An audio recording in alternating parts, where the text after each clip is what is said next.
in my new book, how to market and sell your book, a guide for beginners.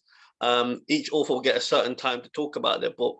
Normally it's about 15 minutes, but some authors will speak a bit less. And what will happen is one author will be speaking after each author, and you'll be entertained. I hope this evening will educate, inspire, and also entertain you as well. And hopefully you'll support the wonderful authors that are speaking about their books, and go out and purchase a copy, or maybe you'll purchase 1, 2, 3, or even more. So we've got a wide variety of authors coming up on the show. This particular Black Book Show is in collaboration with Auntie Jean's African Culture Market. So going forward, we'll be doing collaborations with Auntie Jean. Auntie Jean, she does events on Sundays and Fridays online, and anyone, particularly if you're in the London region, some of you may have been to her events, Auntie Jean's African Culture Market. My first book, The Rise of Rastafari, Resistance, Redemption, and Repatriation, was actually did a book launch in 2019, and I released the book at Auntie Jean's African Culture Market. So it's quite fitting that now the Black Book Show is going to be Auntie Jean's African Market is the new home of the Black Book Show. So let me go on to our first author without any further ado, and I'm now going to invite Desmond Clark to come on the platform. Desmond Clark has been on the platform, I think it's two times now, 2 or 3 times, and he's coming back on the platform. His book is called Stolen Inheritance. So welcome Desmond Clark onto the Black Book Show. Start by introducing yourself, where you're based, and then tell us all about your book, Stolen Inheritance. Yeah, give thanks, Brother McCannon, and greetings to all fellow brethren and sisterins who have traveled the path of having their manuscript published. I don't need to go over the challenges that we've all faced in getting our thoughts into words and putting it forward so that we can share our journey with others. My name is Desmond Clark. I live in Bedford, England. I am from Jamaica, of Jamaican parents who have sadly passed over.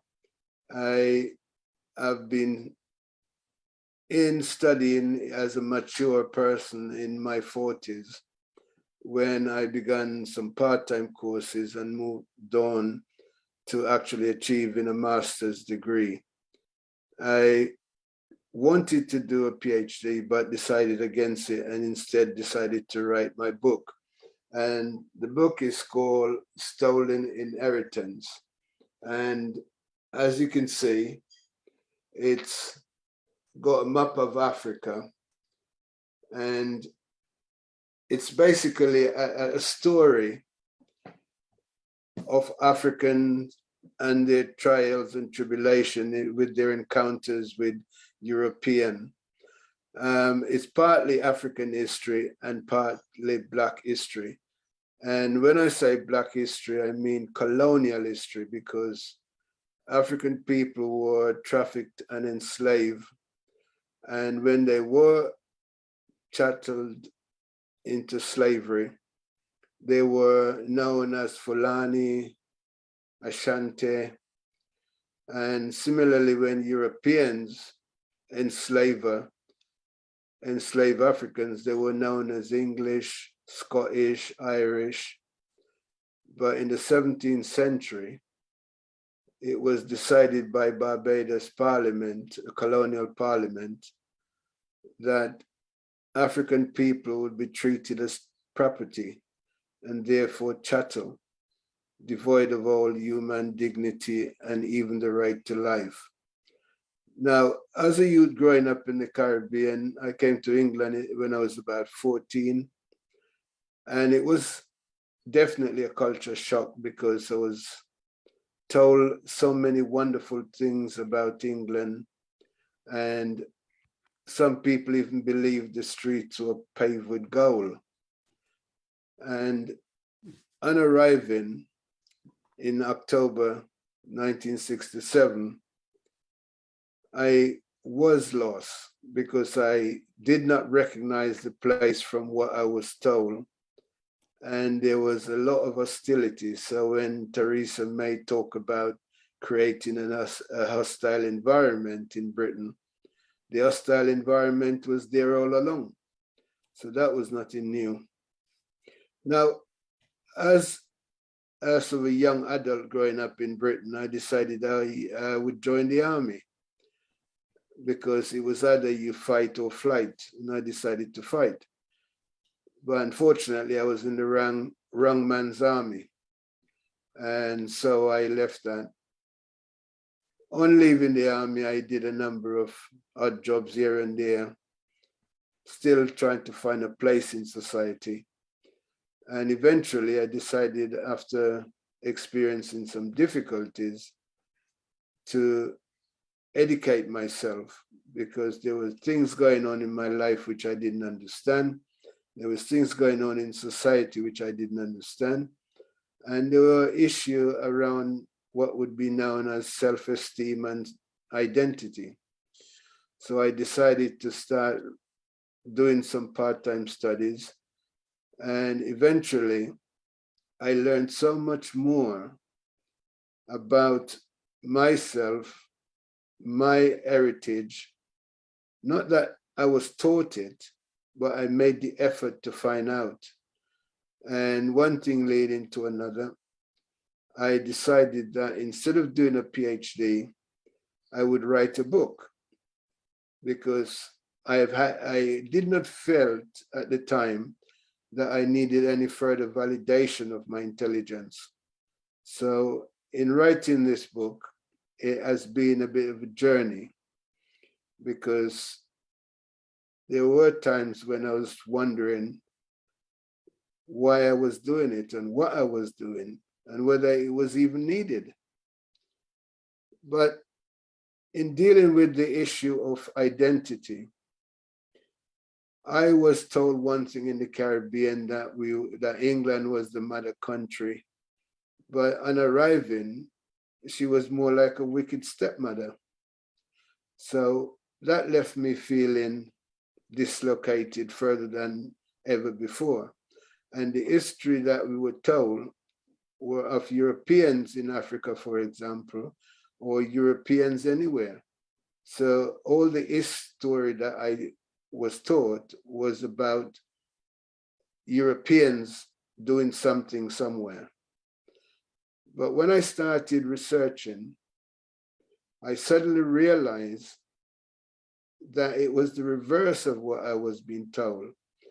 And I thought, let me put this into a book, because there's so much that I came across that I felt had some relevance, not just to me, but to others. And so this book is about sharing my journey. It's also about sharing my understanding of our situation. And it's also appealing to people of African heritage to awake from this slumber, shake off the dust of oppression, and begin to know themselves for the first time. Because they lied to our ancestors lied to us. Now we must stop lying to our children. There ain't no European Jesus coming to save us. Any saving that's going to happen, we're going to have to do it ourselves, because we're going to have to do for selves what everyone else is doing for themselves. And the days of expecting others to help us out of our condition or situation is never going to come. So there's no redemption in waiting for something to happen. We have to make it happen. We have to be the change that we desire. And so I hope my book will encourage others to recognize themselves as human being worthy of all human dignity and respect. And anything to the contrary must be challenged. We've been under a lot of European yoke for hundreds of years. And it's about time we realize that Europe is the burden on the back of Africa. And until Africa is liberated and in charge of its own resources and reclaim our human dignity, then the world will be forever looking down on us, regardless of where we are. I feel this book is worth a read, and I would recommend it highly because it is full of information. It's published by Austin Macaulay, and it's available on Amazon and other book outlets. Now, I'm accessible if anyone wants to contact me, and I'm happy to speak about my book to others who may be interested. And I'm sure Brother McCannon will be putting further details up so that participants to this program and those listening from wherever you are will be able to contact me if they so desire. I want to thank Brother McConnon for the effort he's been putting into promoting this book show, because as a first-time published author, it is a service that I really valued, and I hope others will value it as well, because there's one thing that we need more than ever before, and that is a voice. Our voice needs to be heard, because for too long, we've been under the burdens of silence. Whatever was done to us, it was all in silence. Our history was stolen.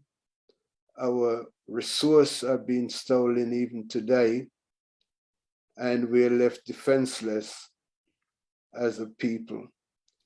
So I hope my book will inspire, it will entertain, and I hope others will find a way to tell their story, because we all have a story, and until our story is heard, then there can be no justice or peace. Thank you for listening. Thank you very much. That was author Desmond Clark. I saw one comment in the chat. Desmond, can you just show a copy of your book again? Someone just asked to see a copy of it. Yes. It's a bit blurry. Yeah, it's a bit blurry. But Desmond, what he'll do is he'll put his details in the Zoom chat, and you can go on Amazon or wherever, Austin Macaulay or wherever, and you can actually check out the cover yourself if anyone wants to purchase a copy, or whoever wants to look at the cover. So Desmond will put his details in the chat, and I'll remind authors, to please put your details in the Zoom chat after you've spoken. For those who are joining, I know there's some more people have joined us now. I'd just like to welcome everyone to the Black Book Show. You may have came through on my link. So if your name is my name, McConnon Sankofa, please rename yourself if you wish to. If you're using a mobile phone device, that would be by going on participants at the bottom. You would then click on yourself, which would be obviously my name, but you would be at the top. You'll just click on the icon and press rename. If you're using a desktop PC, there should be icons at the top with pictures of the authors or people that are on the webinar, and then you should be able to, on the right hand side, there should be 3 dots to click on, and you should be able to press a button to rename yourself from there. So I'm just going to press on now and go on to the next author who's going to be speaking. Our next author is joining us from United States of America. He is Larry Ukali Johnson Red. So Larry, if you'd just like to come on by saying, exactly what state are you joining us from, and, a brief introduction about yourself, and then utilize the 15 minutes to tell us all about, the book or the books you've written. I know you've written more than one. So tell us about, whether you want to concentrate on one of your books or tell us, about more of them. Yeah. So again, my name is Larry Ukali Johnson Red. Born and raised in San Francisco, but now I'm 40 miles away in Antioch, California. And this is my book, Letter to My Young Brothers and Their Parents. And it's a book about school success and the kind of success I'd like to see in my young brothers. particularly. I wrote this book in response to someone telling me about a study between UCLA and not UCLA, but Stanford University. And what they had mentioned in their study was that Black boys had the worst chance in the world of being successful in the United States. And so I definitely wanted to fight that, just that thought. And that led to me writing this book. Also, there was, there's been an uptick in Black boys committing suicide in the USA. So these two things, joined together. And of course, I'm a lifelong educator. And I just had to tell my young brothers and their parents, this is how you can succeed. These are the kind of study habits you need. In other words, these are the kind of techniques you need to do. For instance, when somebody's in the fourth grade, they need to go to the fourth grade on the internet, let's say Google or some of the other private places, and download the words and definitions to all the fourth grade words, so that when you walk into the fourth grade classroom, that young brother is up to date in his vocabulary.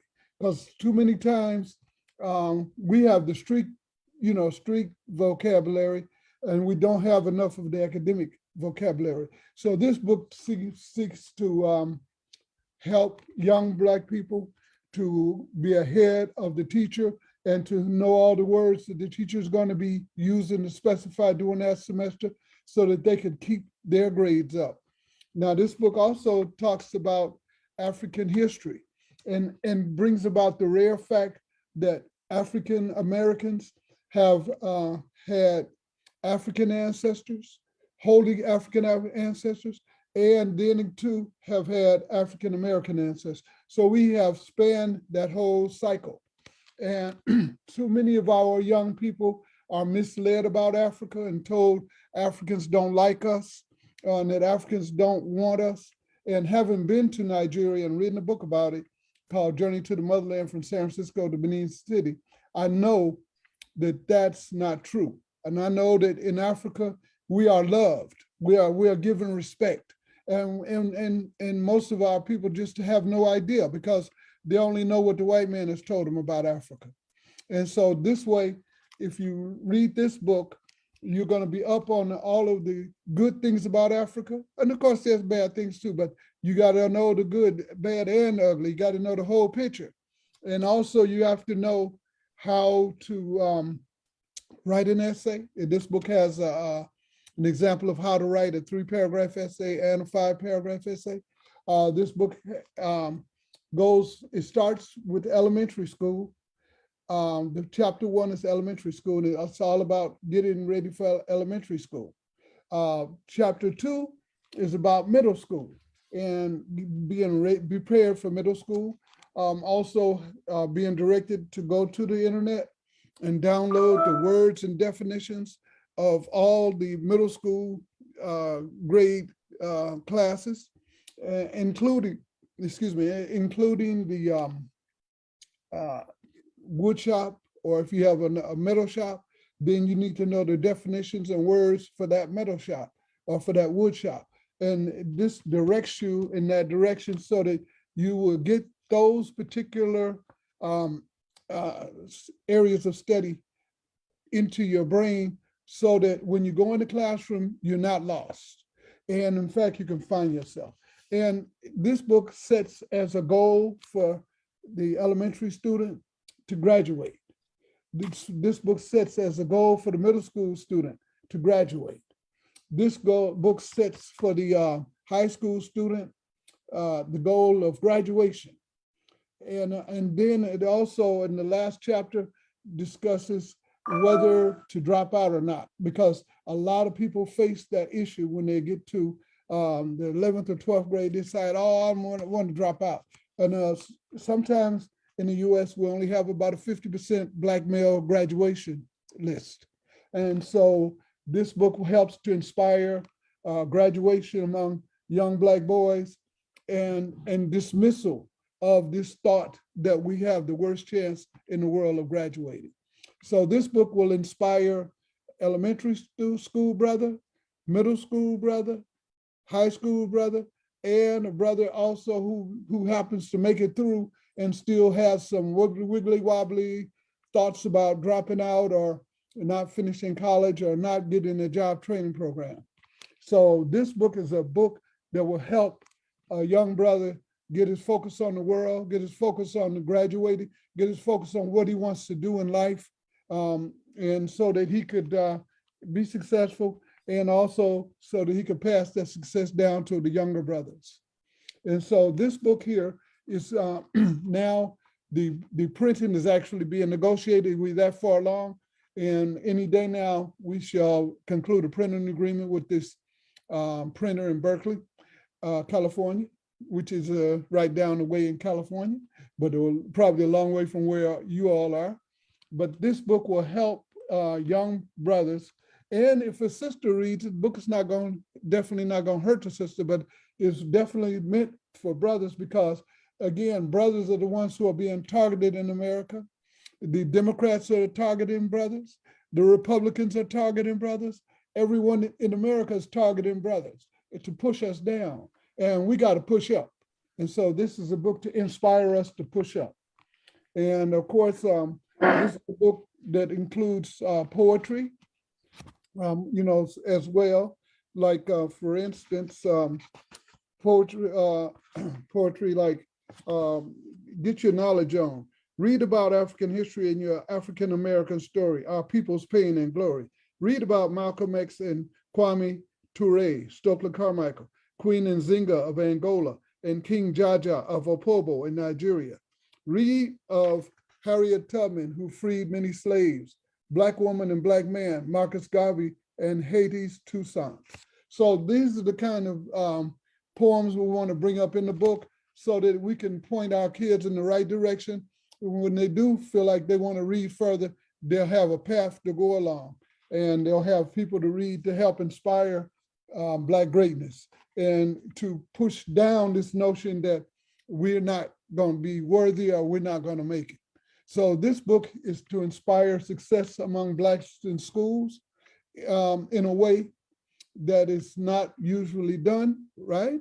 And so that we can be more successful. And when this book gets printed and starts going out to the bookstores and on Facebook and on other platforms, like the Buy Black platforms, then we want to give this book to our young people and even read it with them, because this is a book a family can read as well as an individual can read. And by a family reading it, the discussion goes around about how not to mess up in school and how to be very strict in your path towards success. And so I bring this book and I say to everybody, if you know a Black kid, you should have a book like this to read him, to keep him purposeful, to keep him focused so that when he's in school, he's not messing around or trying to get in trouble, but he's trying to be successful, and he is going to be successful. And I do hope that with this book and other books like the books of my colleagues here, that we can make our children, our Black boys particularly, much more successful than they are presently. And in high school, a lot of the times Black boys get in trouble, at the end of high school. And so it's just very important that they stay focused from the first day they get to school until the last day. And they keep the record clean, they keep the record good, and they keep their academics up so that they could then, after they keep their record up, they can then apply for grants and scholarships like everybody else. But if you don't have the grades, if you don't have the backup, and if you don't have the foundation that this book can build, then you'll be a little bit short. And I'm promoting this book, and I'm hoping that everybody will pass the book around, because it is a book that needs to be talked about. Thank you very much. Some books too.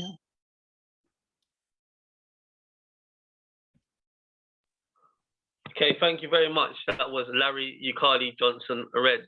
I also had the pleasure, of interviewing Larry on the Black Book Show podcast, which I did thoroughly enjoy as well. So yeah, if you haven't heard that, check out the Black Book Show podcast. It's on Spotify.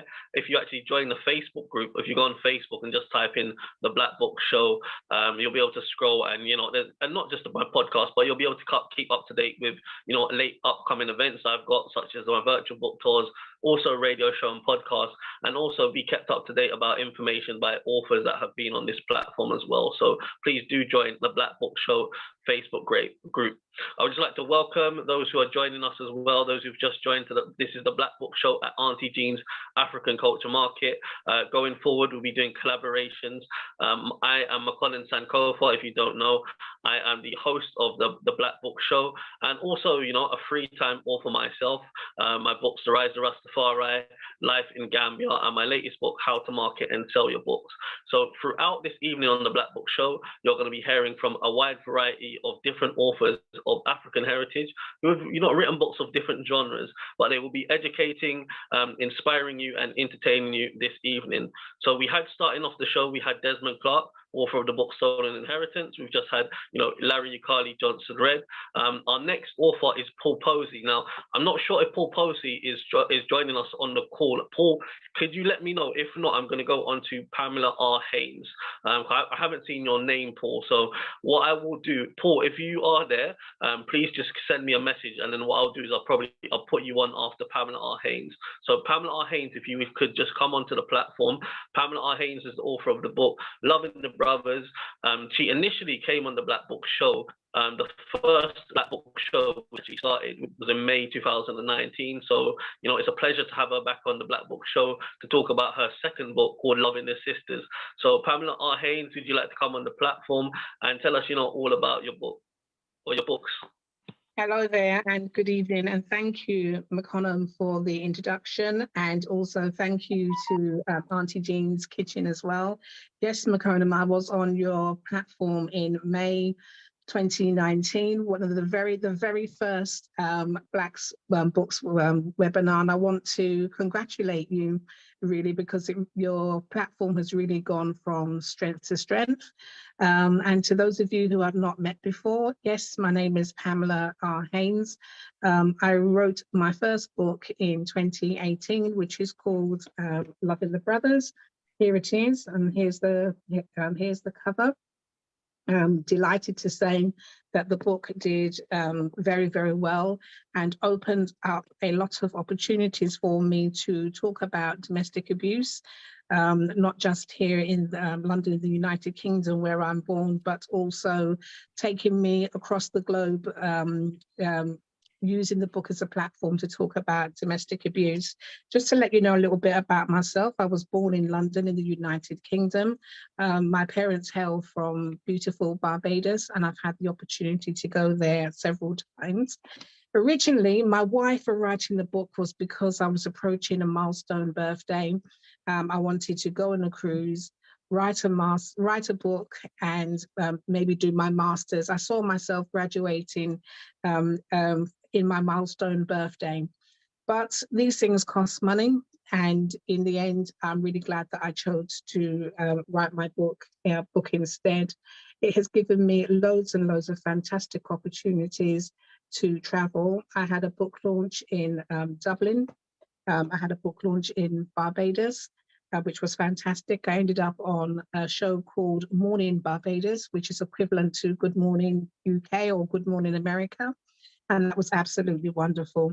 I then spent the next 2 years writing my second book, which is here, and it's called Loving the Sisters. It's part 2 to the first book, Loving the Brothers.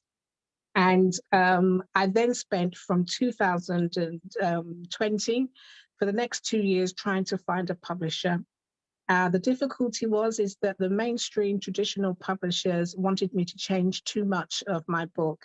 First of all, they didn't like the fact that I had people of color, Black people on the covers. They didn't like that. They wanted to change that. They didn't like the idea that all the characters are Black people. They wanted me to make at least one of my protagonists to be a white woman. And they didn't like the titles of my books either. So the things that I hold dear about my books, my 3 non-negotiables, they were asking me to change. But I want to really say to people this evening, hold on to what you hold dear, and don't be changing your titles, your covers, or your characters to make your books more marketable. I'm glad that I hung out for what I wanted, because in January 2022, I received a 3-book publishing deal on my trilogy. So I'm writing my 3rd book at the moment, which will complete the trilogy, which is called Loving the Children.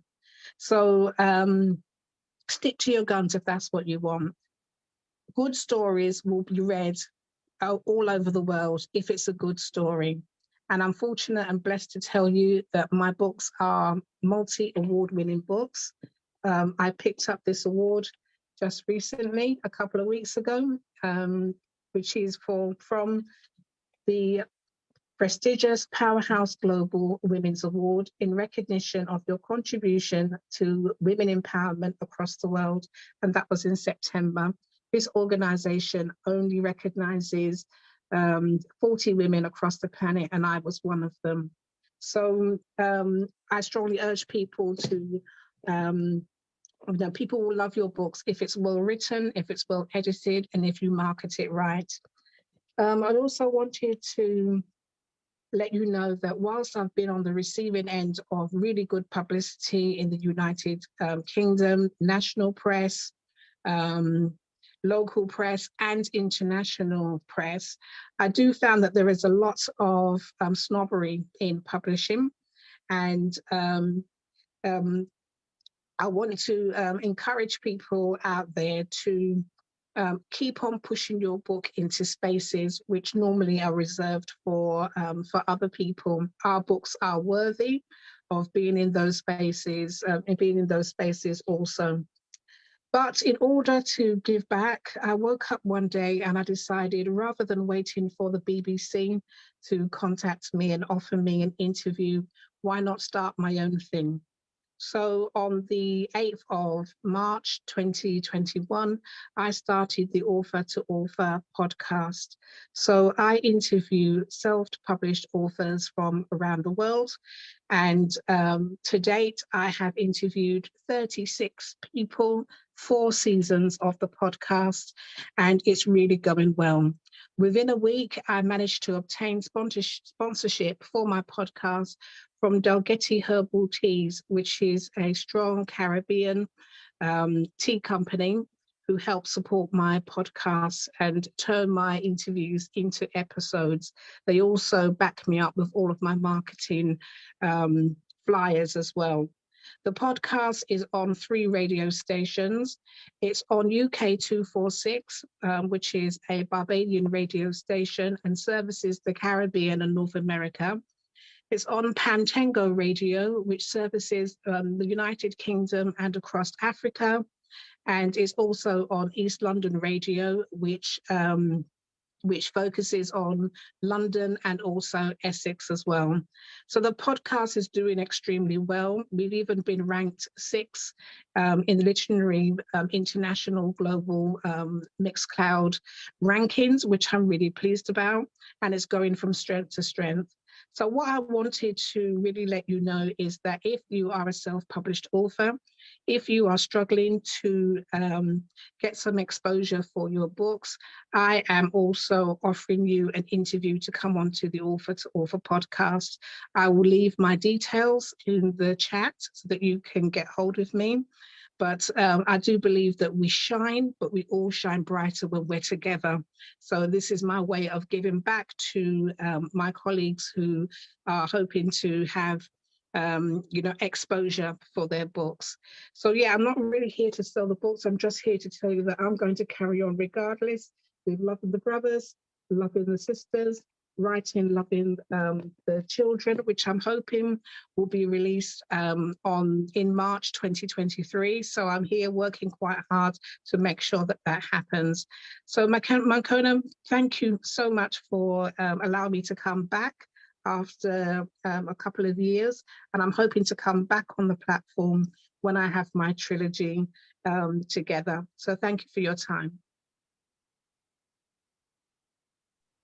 Thank you very much. That was Pamela R. Haynes, award-winning author of Loving the Sisters and Loving the Brothers. And yes, we'd love to have you back on when the trilogy, when your third book is out. Right, let me go on to our next author. Our next author is Ethel Smita. She's author of the book, who is Mama Lucy. I also had the pleasure of interviewing her on the Black Book Show podcast. So Ethel Smita, if you'd like to come on, start by telling us where you're based and then tell us, all about your book, who is Mama Lucy.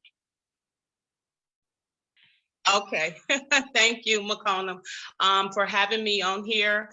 Thank you, everybody, for taking time out of your busy day for this. I know you could have been doing anything else, but I just want to thank you for that. I'm from Chicago, Illinois, born and raised, and I'm a single mom of 6 kids, but they all are grown, ranging from the ages of 24 to 38.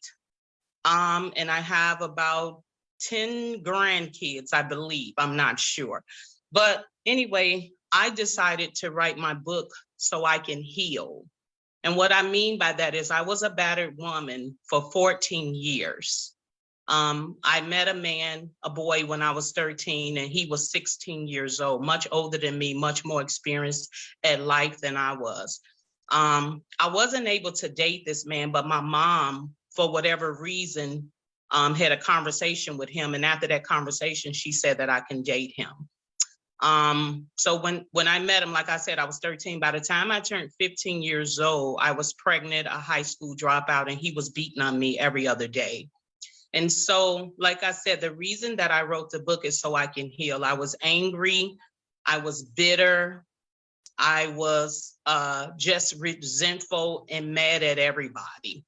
And I believe it came from, I know it came from being a battered woman for 14 years, because years ago, they used to say, they used to think that domestic violence was a family issue.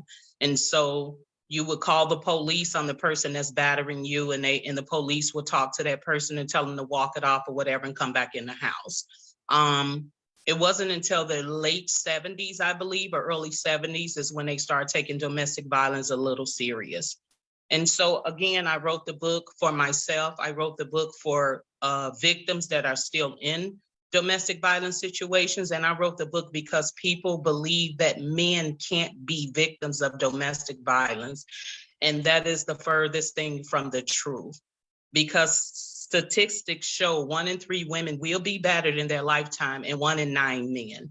And domestic violence is just one partner trying to control the other partner with verbal abuse, with physical abuse, emotional and mental abuse.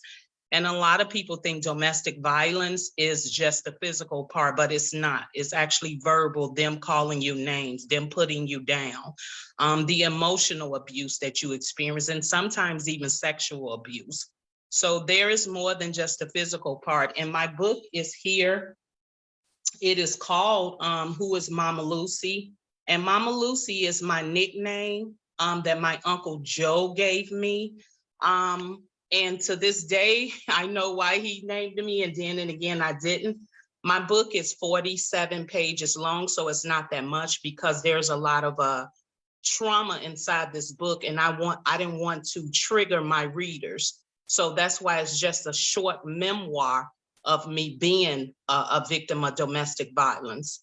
I was in that relationship for 14 years.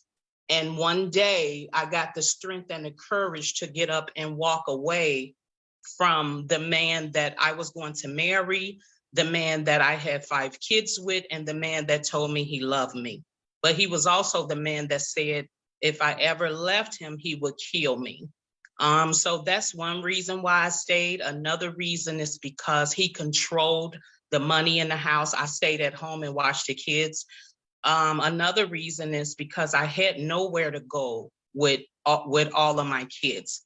And I was really naive and gullible during those years with him.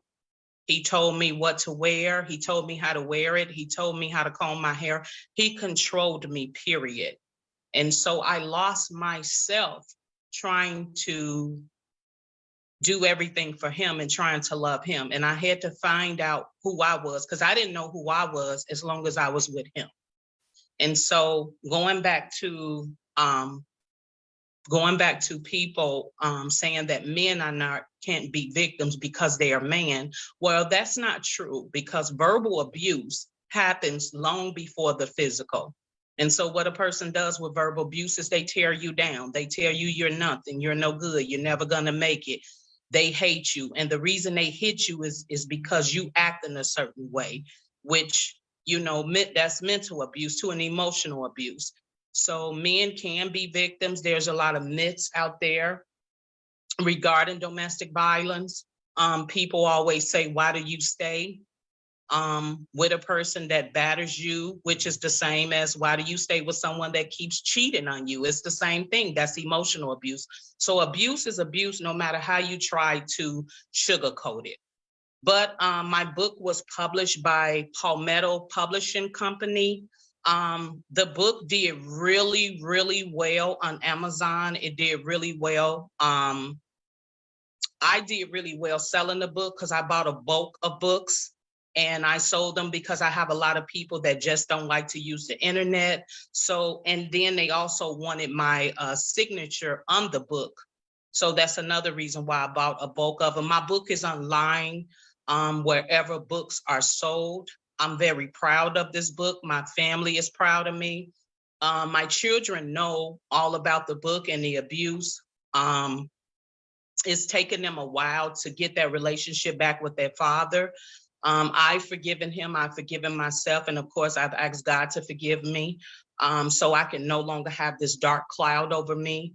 I speak at several places regarding domestic violence and letting people know the importance of it. I also know October is Domestic Violence Awareness Month, but domestic violence awareness is 365 days a year. But we just chose that month to bring more awareness to it. It's a silent killer. A lot of people don't come forward because of judgmental people saying why you stand. You got to be crazy to stay with somebody, but you have to know that people fall in love with people and that person is not the person that they met. So that's the reason. Yeah, like I said, it's published by Palmetto Publishing Company. The book is only $11.99, I believe, on Amazon. Here it go again, if nobody's seen it. $11.99 on Amazon. It's on Barnes and Nobles. It's all over where books are sold. If anybody want to speak to me, I'm available on Facebook, Instagram. My phone number is also on Facebook. I'm willing to talk. I'm not the type where you tell me your deepest, darkest secrets and I go back and share them with anybody. Whatever you tell me about you, that's between me and you. I hope you guys support the book because I'm going to support everybody's book here. I thank you for listening to me. I don't know if my 15 minutes of fame is up or not, but I don't know what else to say, but thank you guys. Thank you so much. And thank you, Maciable, for having me again. Thank you. So Robert Fye of the book Habiba, My Habiba. I also had the pleasure of interviewing this gentleman recently on the Black Book Show podcast as well. So Robert Fye from Habiba, My Habiba, if you would like to come on and tell us about your book. Start off by introducing yourself and where you're based.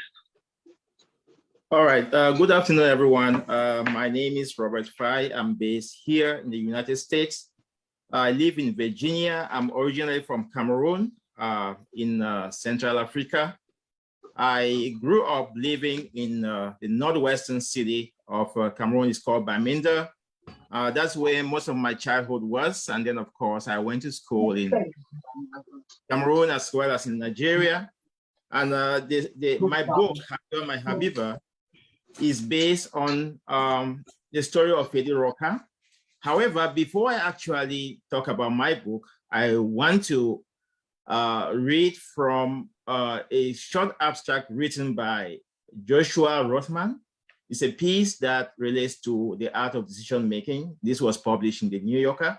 And he says, we say that we decide to get married, to get children, to live in particular cities or embark on particular careers.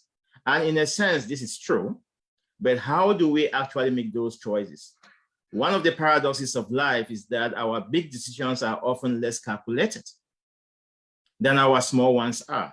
We agonize over what to stream on Netflix, then let TV shows persuade us to move to New York. Buying a new laptop may involve weeks of internet research, but the deliberations behind a life-changing breakup could consist of a few bottles of wine.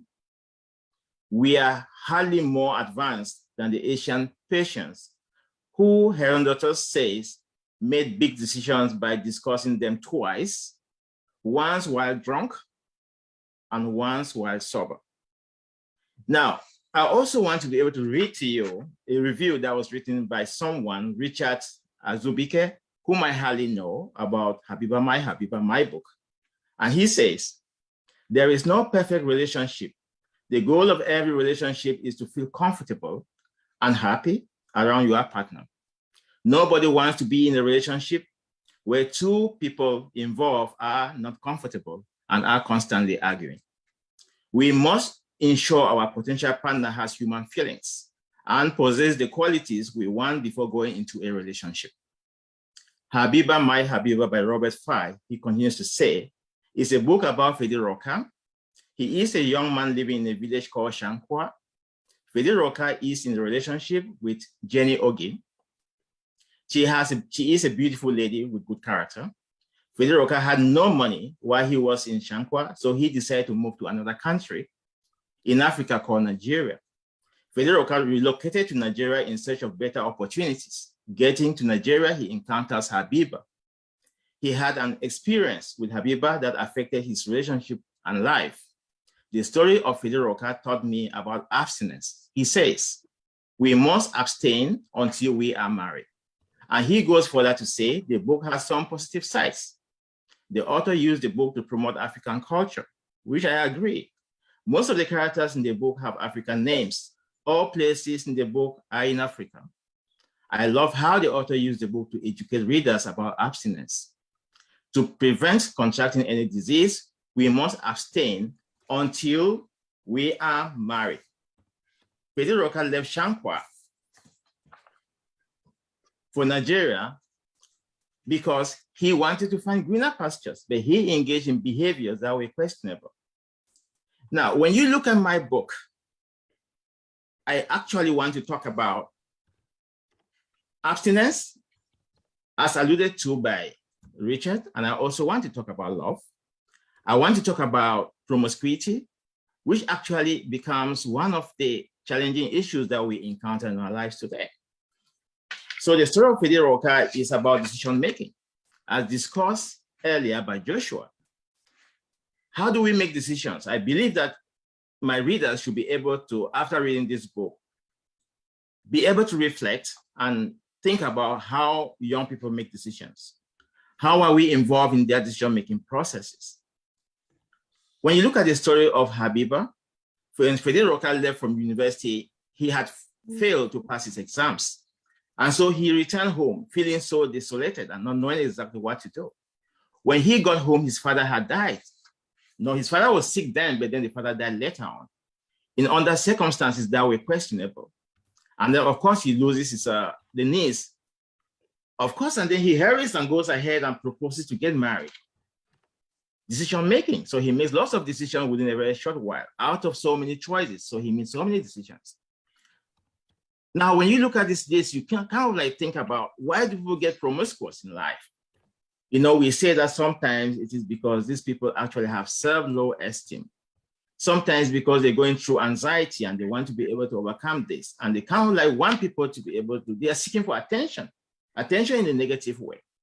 So these are decisions that Habiba and Fediroka were engaged in. That's what my story is all about. I want us to be able to look at this book and be able to find out exactly how decisions are made. And this morning, while I was going through Facebook, as every other person might do, I kind of like saw a video that was talking about an elderly gentleman in one of the countries in Africa, possibly Nigeria, who had been married for 40 years to his wife, and only recently discovered that the 4 children they had, none of them was his. And so he decided that he was going to commit suicide. And so he goes to the bridge, he climbs on the bridge, and the population is right there, so many people, and there's nobody doing anything to help this gentleman. And so eventually he jumps to the lagoon right down there. So I don't know exactly what the outcome was, but the most important thing we have to be able to consider is that sometimes in life, there's so many decisions that we make, and that decisions have consequences. Now, if you want to read my book, Habiba, My Habiba, it is found on Amazon, Barnes and Noble. You can also find online publicists. You can also find the audio version of it. And you can reach me on my website is www.robertfi.com. I really feel blessed to have been part of this discussion. And I hope that you will be able to find time to look out for my book and discover for yourself what is the content. Thank you so much for having had me. Okay, thank you very much. That was Robert Fye, author of the book Habiba, My Habiba. I'm going to introduce the next author now. The next author that I introduced is someone else I also interviewed recently on my podcast, Maciable. Maciable, if you'd like to come on, just tell us, where you're based, and then tell us, about all about the book that you've written, please.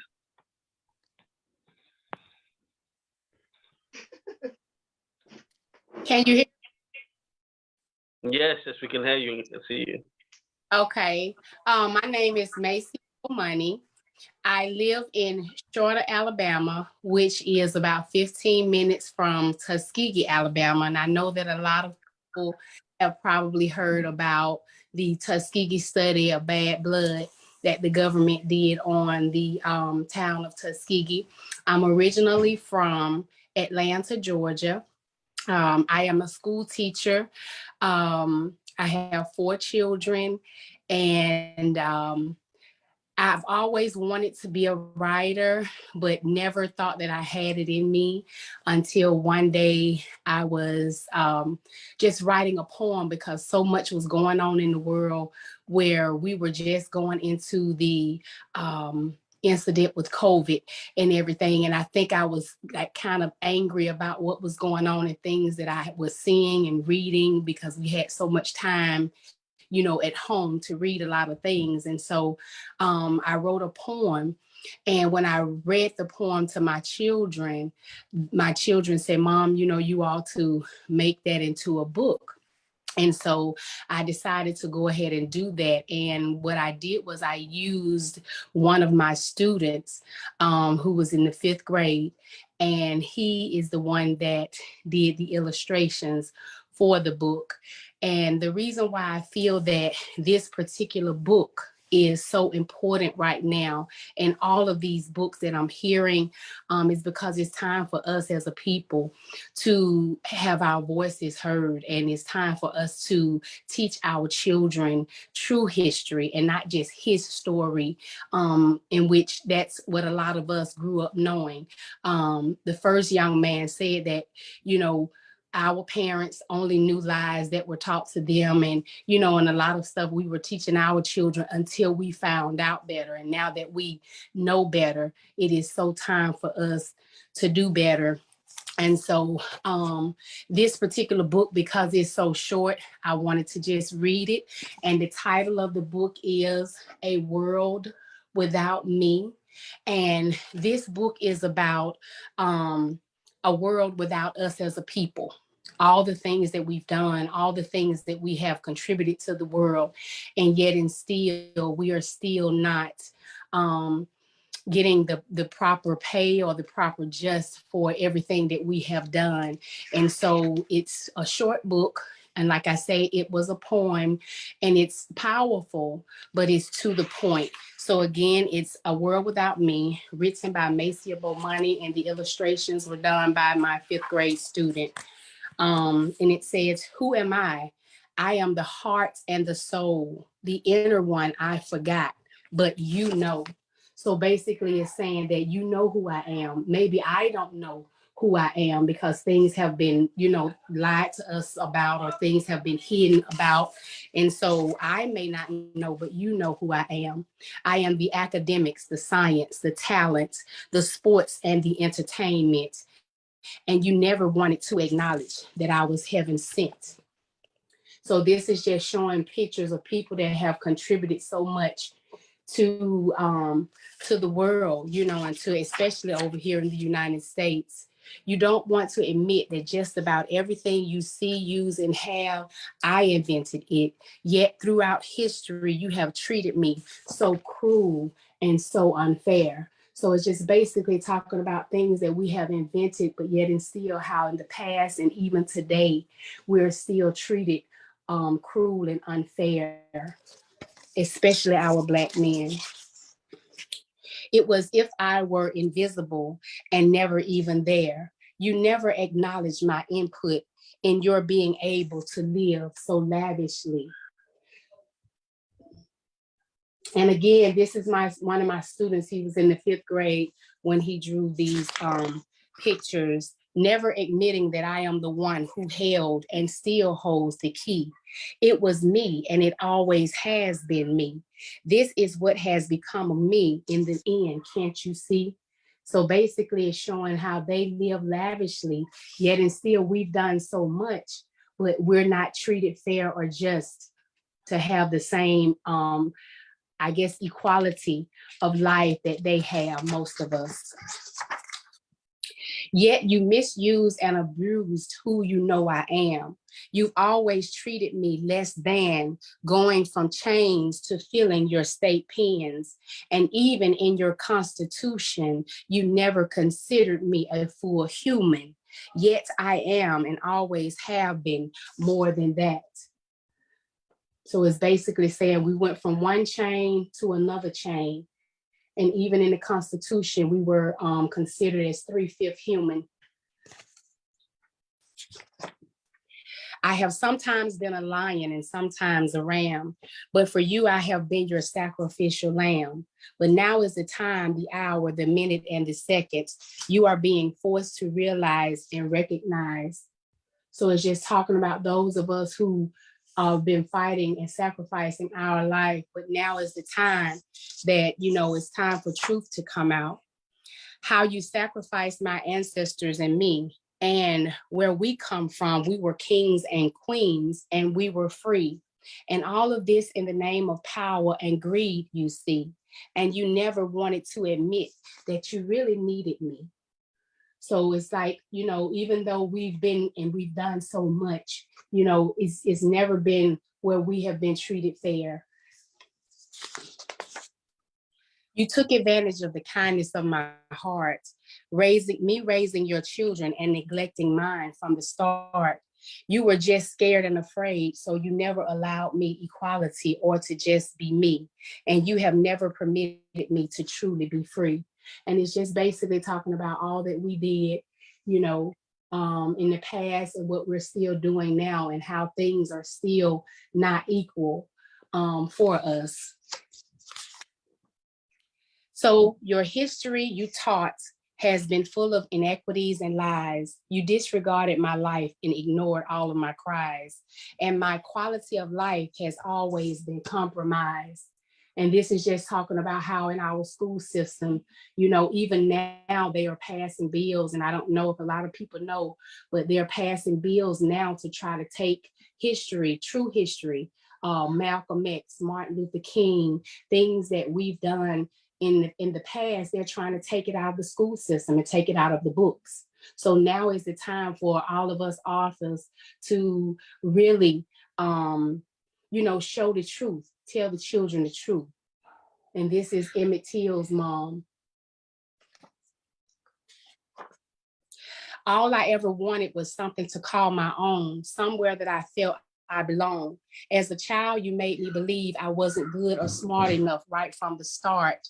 You shouted things like, you shouldn't be here, go home, get out. This was to instill insecurities and fill me with fears and doubts. And this is just talking about Black Wall Street and Ruby Bridges, where even as children, you know, they teach our children early on to make them inferior. These are the things you said that scarred me. So thank you, because I once was blind, but now I see that there has always been greatness inside of me. Now, here is the last message I want to relay. If I took all I invented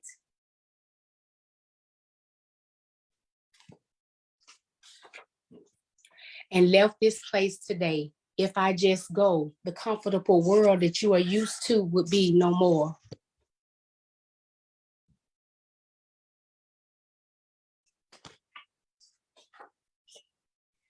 You would be left here lacking my cultural creativity and inspirations, and this place would no longer be considered a great nation.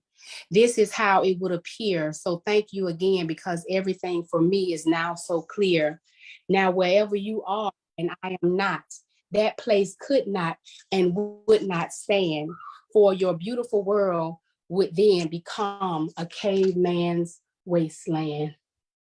So basically what my book is just saying, and especially to children, this book was written for like 3rd, 5th grade. But if you have children that are 2nd grade and they can understand, and even middle school children, and I've had a lot of adults to say that, you know, it was straight to the point. It was very powerful, not that long. So it's really a good book. Because our children need to know, and not only our children, but I recently found out through Ancestry.com that I have Caucasian relatives, and I sent one of the books to one of my cousins, and she said to me that she didn't even know, you know, a lot of the things that were in the book, and her granddaughter asked her, why is my friend brown and you know, and I'm pink? And so a lot of times our children need to learn early these truths, so that this world could, you know, one day be a better place if we can start from the children, teaching them, you know, early on to be, you know, fair, to be just, and just to know the truth. So basically, this again is my first book. I have 2 more that I'm doing right now, and this book can be found on Amazon, and or you can get it from me. And again, I live in Shorter, Alabama, and I am originally from Atlanta, Georgia. So thank you so much. And thank you for having me. And thank you for what you're doing, because this is something that, you know, we really need. And to be able to get a list of all the books, because I was on here another time, and to be able to get a place where we can get all those lists of books and spread the news to others, you know, about all these authors with all of this good information. Okay, thank you very much. That's Miss Maciable. If you please, you can put your details in the Zoom chat in case anyone wants to purchase your book. Yeah, put it in there. Put your name on there as well. I think you're coming up. You may be coming up on the My Display name. So if you put those details there in the Zoom chat. In case anyone is joining us, this is the Black Book Show in collaboration with Auntie Jean's African Culture Market. If you're new to the Black Book Show, the Black Book Show is a platform that is hosted every single month, and where we focus on a variety of different authors of African heritage, you know, who tell their stories about the books that they've written. So we focus on a wide variety of different genres. You know, some people have written books on history, culture, domestic violence, relationship, economics, various different topics, you know, relationships. But, you know, all the authors are of African heritage, because it's about promoting authors of African heritage worldwide. And we have authors not just only in the UK, we have authors in other parts of Europe, we have authors in USA, Canada, Africa. We cover authors, you know, in a variety of different countries that have been on the platform. So the platform is 2.5 years old. It was launched originally in 2020. It was launched, and yeah, it's gone from strength to strength. It was known as the Black Books webinar back then. So some of the people, Pamela Haynes, who you heard earlier, she was actually one of the authors that was on the first Black Book Show, Black Books webinar, as it was then, and it's grown from strength to strength to being an international platform. Right, we are now going to introduce our next speaker. Our next speaker, I'm going to go back to Sister Legit from Nubian Nikias Books, who I believe is now here with us. Sister Legit, if you would like to just come on and tell us, you know, what you do. She's an independent book reseller.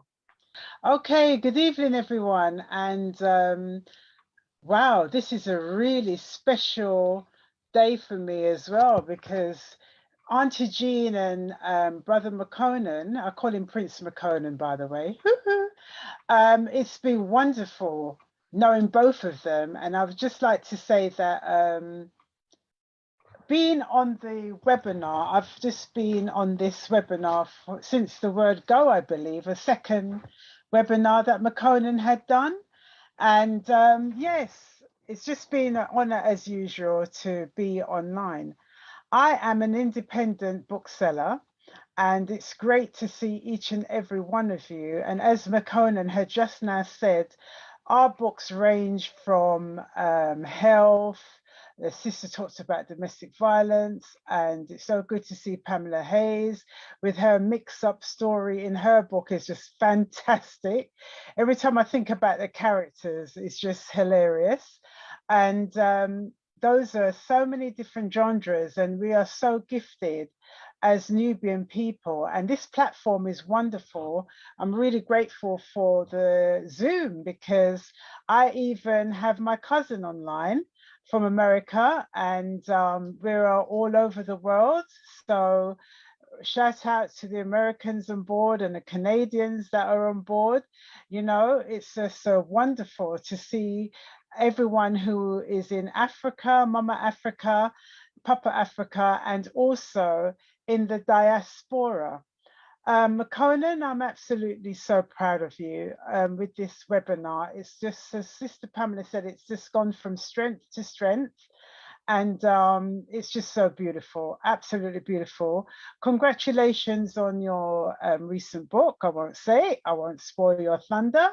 And he's written 3 books so far, which is wonderful, and keep going. I'd like to say to all the authors, keep going. You know, there's always obstacles, there's always peaks, and there's always troughs. Now, I am the other side to you. I am an independent bookseller, and my job is to make sure that your books are out there, because a lot of authors, you know, you concentrate on just writing your book and that's it. But it's more than that. So this is where I come into play. I step in, and I actually is the one that represent you when you're not there, your voice and your words. So my journey in books, I've always loved books, and I was helping another bookseller as well, distributor. And then after a while I thought, oh, I've got to do something for myself. So as I love books, I thought, well, why not? I will start selling books, and it's been successful. And I have met such beautiful authors. You lot are all great in your own right and in your genre, in what you actually write about. So I am just going to represent some books that I sell. Now, this book is pertaining to us here and abroad, and the title is How to Homeschool Your Child. Now, Brother Larry's book is absolutely wonderful. I can't wait to actually read that book. That's just sensational. And we're across the borders. As we speak English, this book will be easier for those of the Anglophone people. So David Simon, he's an educationalist, and he has several books. He also has the book, How to Homeschool, How to Teach on the Family Basis. So the other book is designated to a family, and you can all learn your STEM, so your science, your technology, your economics, and your maths from an African perspective. So this is just one of the books. I also, one of my areas that I love to talk about is the Windrush. So I have 3 books, but I'm going to put it in order. Now, we have a lovely lady called Maureen M. Dixon, and my books might be a bit shiny because I cover them. And this one is called Pilots and Soldiers of the Caribbean. And she did interviewing all those ex-pilots and present day pilots. And how I got to know her, funny enough, I sell my books at the market, and I finished the market, went into a restaurant which I patronize as well, which is African owned. And I just told the guy, the gentleman that was there, I'm a bookseller, and he said, oh, I've got my cousin, she's an author. So he gave me the number, we linked up, and would you believe it? She had a leaflet, and then I said to her, oh, that's my brother. So my brother, Alan Barrett, is actually in the book. He's a parachuter. So it's past and present pilots of the Caribbean. That's all to do with World War I, II, and the present. This book I recently got last week, and it's called Windrush Voices, 20 Stories of Determination and Triumph. Now, this is talking about the Afro-Caribbean families when they left the Caribbean and they came to the United Kingdom, and all what had taken place. Is absolutely brilliant to hear their individual stories. And they, in the news of recent, they've been talking about the Windrush, and I would be classed as a baby. I would be classed one of the Windrush children, because the Windrush is right up until I think 1978. What they're talking about that era, because my mum and dad, they met here in the United Kingdom. So I'm one of the firstborn from outside my family to be born in the UK. So this story is absolutely brilliant. And I hope that all our families will talk about their experience of being in Europe, and of course in the Americas as well. We need to hear your story. This gentleman is A.S. Cookson, the man who came to London. Now, why I've also included this book, he's talking about when he came to the United Kingdom after the Windrush period. So he would not have had the experiences that we have gone through right up until the present moment. So right up until maybe 1978, when the Windrush era.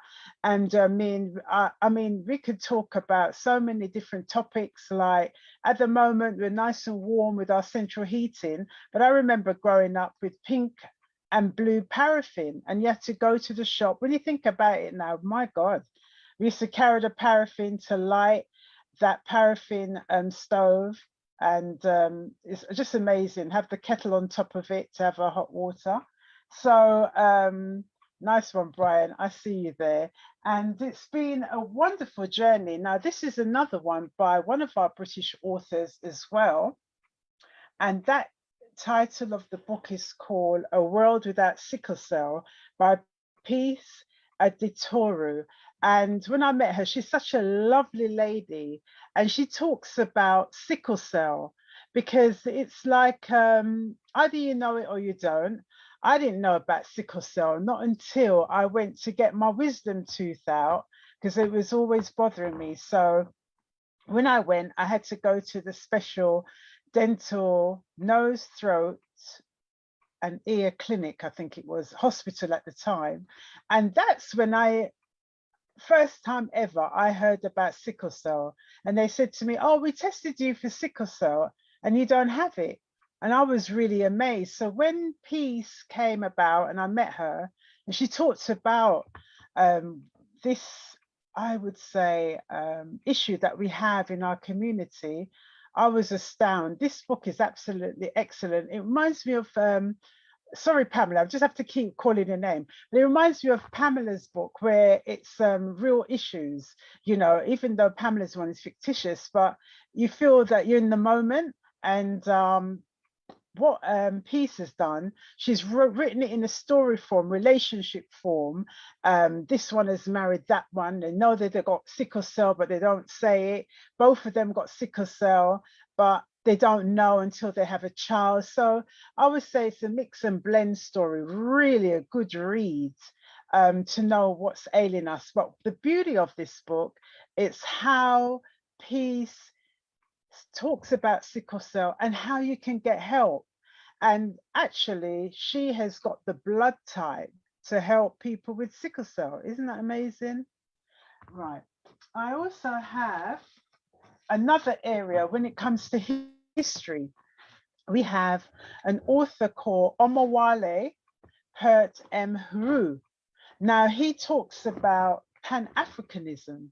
And so if you are unaware, Pan means first and African, so we're a first African. And he actually done all his research. And this book is called Pan-Africanism, the Battlefront. African freedom means defeating neo-colonialism. And that's just one of the books. The other book he wrote is An Outlook, Pan-Africanism from Program to Philosophy, An Outlook on Liberation. And my favorite one is, because you know, these people, they love to tell lies and dress up things. African people abolished the slave trade. Okay, that's a small one there.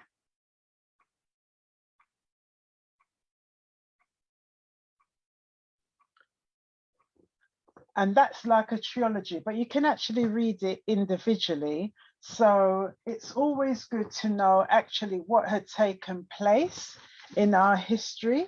I also have a senior who is by the name of John, I have his name here, John Akua is Kwao Anokeye. I'm so sorry, I can't pronounce the Ghanaian name properly, but this book is called Through the Glass Ceiling. And I have another book of his as well called Forward Ever. So my books that I sell, they're all on a different genres, but of recent, especially over the so-called lockdown pandemic period, I have met so many authors, and you know, the genre has just grown because I was sticking to more history, but it's expanded, and I realized that we have so much to talk about that I had to just go down the road of specializing, especially with the Black British. Not to say that we don't read our American brothers and sisters, because that's all the books that we had at one stage coming directly from America and Canada. However, we have a voice here in Britain, and a lot of our families from abroad are unaware that there are Black people in Britain. So this author, her name is Jessica Zevalani. She done a poetry book with historical facts in there as well. And also, if you want to know about finance, there's another sister in the community. Her name is Khadija Ward, and she done a book called Black Sterling. And this was a proven faith from Eurocentric systems of subjugation, oppression, and poverty to collective Black wealth and liberation. A very, very, very powerful book. She wrote another book that she used the word boss, and the designer, Hugo Boss, was so offended with the word boss that they actually took her to court for using the word boss, and she actually won the case.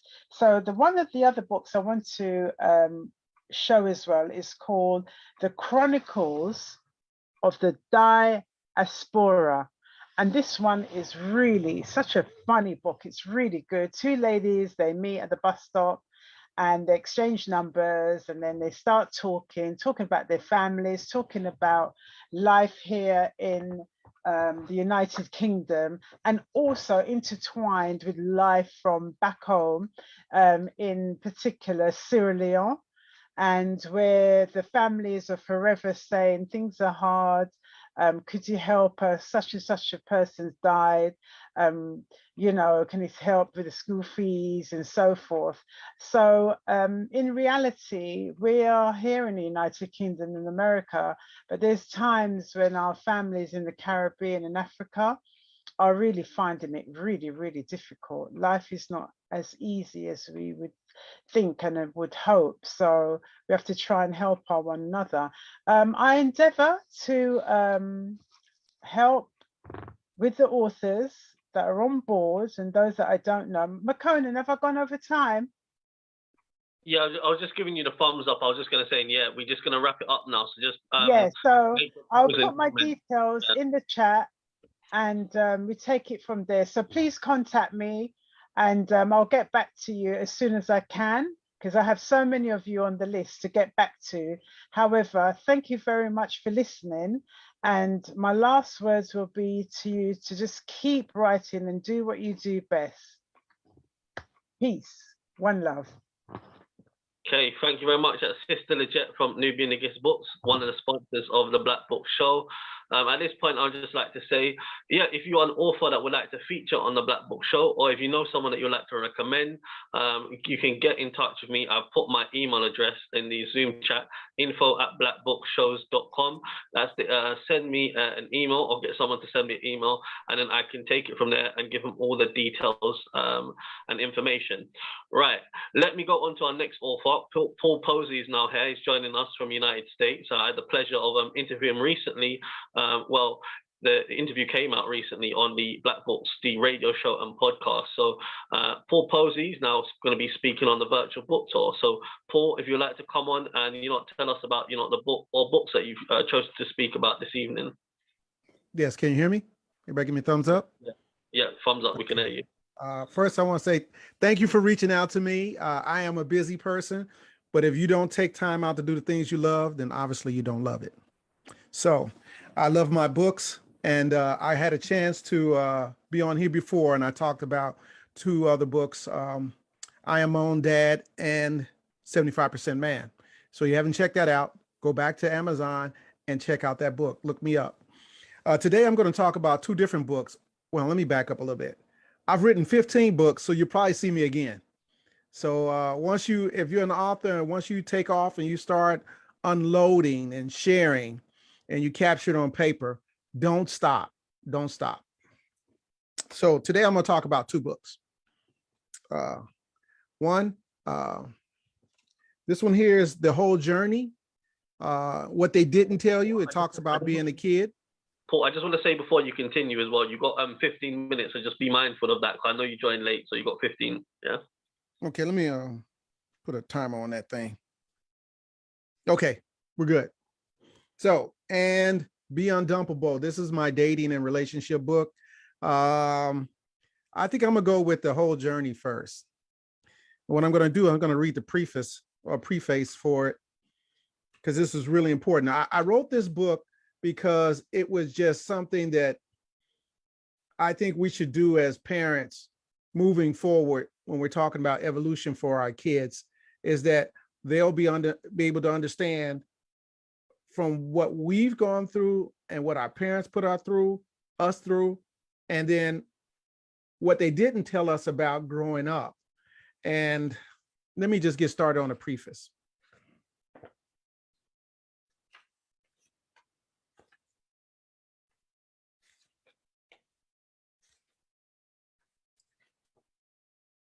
Here we go. The whole concept. When it comes to evaluating what makes a man, we often argue back and forth. Women have an idea that he should seek to marry, procreate, and lead a family. As a man, I fell for that line of thinking, but I also figured out that it was not well prepared. But the sad part, you only see how ill prepared you are after you gain a wife, child, and a career. This way of learning life has hurt and ruined families for decades. It is hard to hold the unknowing, the unloved parents who attempt to do the best they could with what they have accountable. Quite often, there is no room to check our parents or elders for the lack of knowing what's best or the lack of parental evolution. Therefore, we must find ways to move families forward beyond the pain of our current situation. The reason I wrote this book is because I didn't get any of those thoughts or any of that traditions to grow into a husband or to be a dad to my children.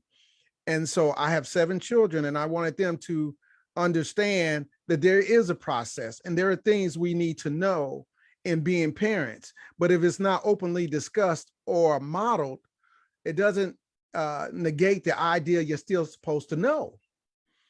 The chapters in this book are called The Moral Compass, Self-Respect, Self-Love, Gathering Lessons, Deciphering Life, Planning Your Life, Evaluating Your Life, and Practicing Life, and the Art of Making Decisions.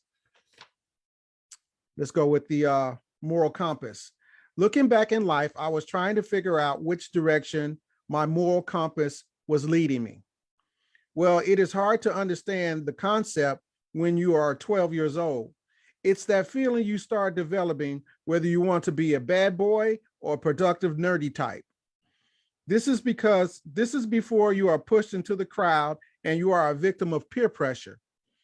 It is where you start drawing the line or selling on the blurred lines that were never defined within your household. If your compass was not being forged by your family and you were subject to being forced to figure it out on your own, it is that is when the outside world is given an opportunity to fill that void. This is where we see a lot of young people go to the dark side, it seems. More so, not having built-in direction to which direction is good or bad. My self-awareness for a moral compass was starting to form. I knew there were things I knew I did not want to have in my life, nor have the reputation of being known for. Criminal behavior, smoking cigarettes, drinking, drug usage, or just being a thug. Being exposed to some of these things and the consequences at an early age really helped for most of that part. Human nature and the introduction of sex at an early age was not on my list of things to watch out for. It is hard to watch out of danger. It is hard to watch out of danger. If you never knew there was a danger to something or so natural, hell, what brought me into this world? That's what brought me into this world. I really didn't know how wrong it was until I was about 40, talking about sex, early sex. I had to look back in my life and how it affected me in my relationships, and also how it warped my understanding of what love is. So I hadn't read my own book in a while, but the idea is we should have conversations about many things in life. And I think the moral compass is an early something you should talk about, and then self-love.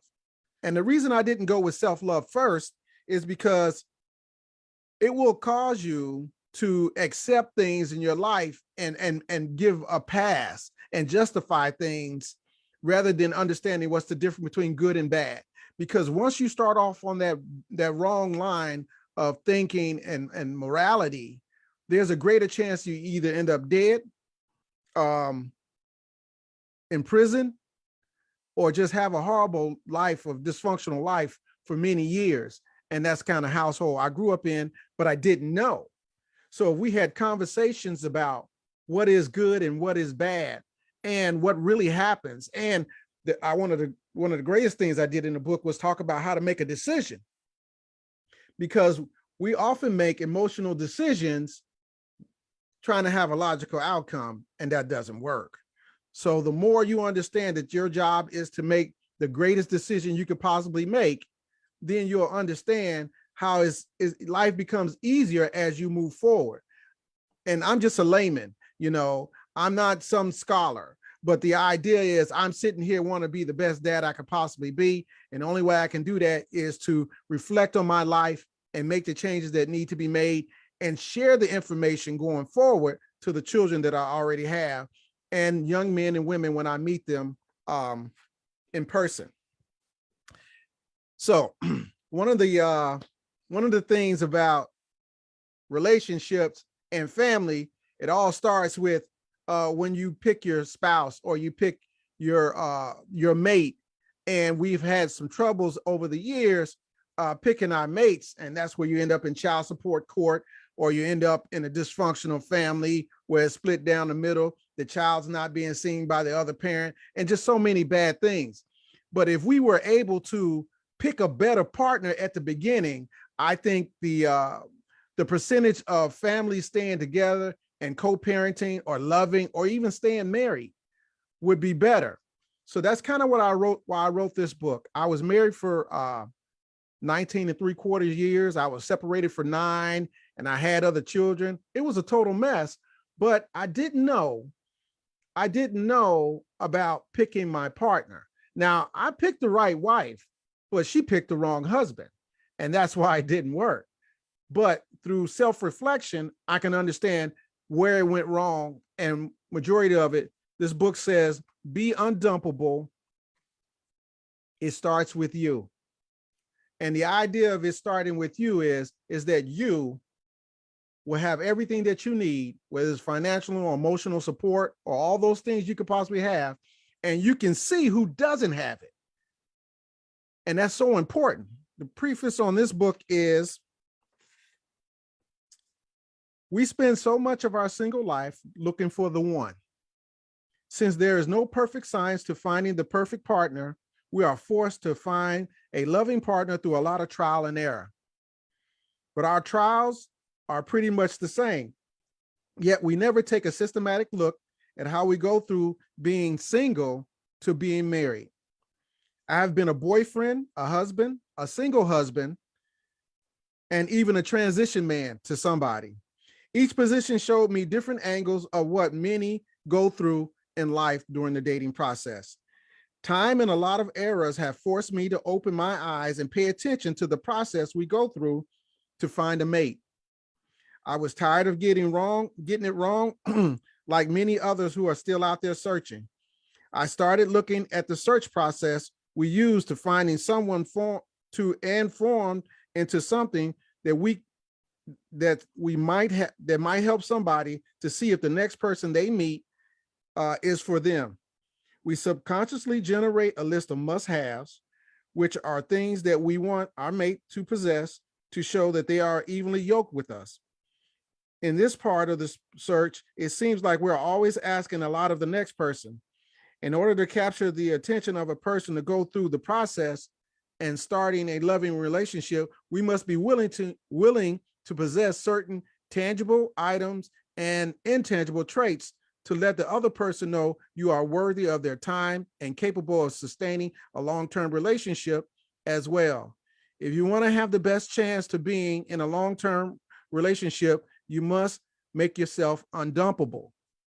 Undumpable is your ability to see inside of yourself. Let's take an example. You want a communicator, right? So if you're not understanding what communication means, not just talking, is actually bringing up topics and sharing and receiving information from your partner, so you're both on the same page about the topic and you're sharing your understandings, not always agreeing, but you can actually have a conversation about it through not the defense of your inability, not being able to speak. So you try to shut your partner down, or you're not willing to learn something new. I need to know if I'm connected to a communicator. So I'm going to communicate on levels. I'm going to send, I'm going to receive, I'm going to code and decode information to know we're moving at the same time. People say they want things, but they cannot do it, or they'll just go by, if this person contacts me enough, then we must be on the same page. In the book, I also talk about flags and whistles. Flags and whistles. Flags and whistles is a part of the book that talks about things you see in the beginning that either it's a yellow flag or a red flag, or you should blow the whistle because you heard something great about the person and they need to know that you find out that that's something good about them. For example, there are yellow flags out there. And I like to go with the story about credit. You know, you meet people, they have credit issues. Is that a yellow flag or a red flag? Well, I like to say it's a yellow flag because through motivation and education, that you can help them with that problem. And over time, you should check and see if they use the information through motivation or education, and see if they applied it. If they applied it, then it's not a red flag. That means they took something you gave them and they applied it and were able to use it in your relationship. If they do not use the information and they do not change their behavior, they are exactly as how they presented themselves to you. So that's a red flag. You see what I'm saying? So when they took the information, went from yellow to a whistle because they did something. You gave them something and they applied it, and which is going to benefit the relationship. That's just an example. I'm not saying that's the only one out there, but just know at times we pick people based on things we want them to have, and we don't have them ourselves. So if I'm going to ask about credit, then I'm going to make sure that I have some information I can share, or I've actually worked on mine myself. When you work on your life, you expose those who have not worked on their life. I've gone, mental health. I go through all the steps with that. I go to a therapist. It has changed my life. That's how I was able to write all these books. You know, once I started seeing the therapist, I wrote 5 books in 2 months. And then I wrote 12 books in 8 months. I was that excited about myself that I was able to grow from it. So when I meet people and I listen to their stories, I want to know what they're doing with themselves and how they're growing themselves to be their best self. See, I don't want you at 75%. I want you trying to be your best self, and that's the person I want to be with. And the only way I can ask for that is I'm constantly trying to be my best self. So if I'm asking that of someone else, I'm capable of doing it. And I don't have to settle for those things in life because those people are not ready yet. I'm not saying they're good or bad people. I'm just saying they're not ready yet because I'm doing the work. And that's the part about evolution. You know, evolution doesn't take 100 years. Evolution can take 8 months. Evolution can be your next generation you're creating of children. So we're all responsible for that, and we are society. So as society tries to date, we need to understand there's things I need to have and things I want them to have. And then there's a greater chance of me having a loving relationship. So I have 5 daughters, and we talk about this on a regular basis. How can you be the best you, to expose those who aren't good for you? Because loving somebody is one thing, but living with somebody for the rest of your days is something else. And you want them to have some traits for the long term, not just traits for the moment. So I got about another minute and a half. So I just want to say, I want to thank everybody for listening. And if you want to contact me, you can reach out to me via Facebook. You can find my books on Amazon. If you type in Paul Posey eBooks, all my books will pop up. Also, for you authors out there who are writing books, just know that you don't have to write long books to be effective. My book, this book here, I wrote it in 6 different volumes and I put them on Amazon, and then I made one book. So this is the book you can carry around, but the other books are less than 90 minutes you can read on Amazon. And when you start doing it that way, you get to maximize your book. So you don't have to write a 100-page book, about 44 or 45 pages, and then you incorporate a couple of books like this book right here. Okay, almost 17. Okay, this book right here is got my other book in it, Batteries and Suckers. And maybe the next time I come back, I'll talk about batteries and suckers. And my other books that I make hard copies out of often are 3-in-1 purchases for you. So thank you, everybody, for listening. And I appreciate you. And if you have any questions, hit me in the inbox. I'll leave my information there. Sorry for the rough start, but once I get warmed up, ain't no stopping me. Thank you very much. That was Paul Posey from USA, and I thoroughly enjoyed interviewing him for the Black Books radio show and podcast. And at that point, I would just like to say, if you're interested in being on the virtual book tour, but also the Black Book radio show, I'm a radio presenter on Luton Urban Radio and Galaxy Radio, Galaxy a Fury station, the only de-brainwashing station.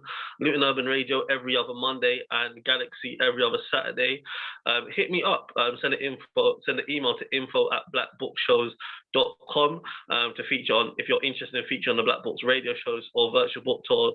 And then what I do is also I turn the radio show into a podcast that can be listened to on Spotify at a later date. I completely agree with you with what Paul said as well in there when he said, all books don't have to be, really, really long. I agree. Sometimes people have written 500, 600 word books. People don't even get past the chapter. It's too much. Even with my first book, The Rise of Rastafari, I think this was about, the original version is revised now, but the original version was about 85, 90 pages, which was actually released at Auntie Jean's African Culture Market in 2019. The revised edition is about 190 pages, but it's still not a massive a book. But yeah, 85, 90 pages. Paul said he's even done 45, 50 pages.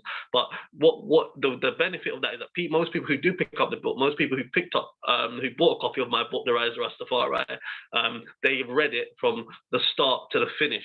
Yeah, and that's very, very important, particularly if you want to get across a certain message and information. It's better to have someone, to have a smaller book, but someone reads the whole content rather than, have a 500, 600 word pages and it just sits on someone's shelf. Even with my book, how to market and sell your book, which I want to be speaking about later on, which I'm releasing this evening. This book is, it's about 90 pages, 100 pages.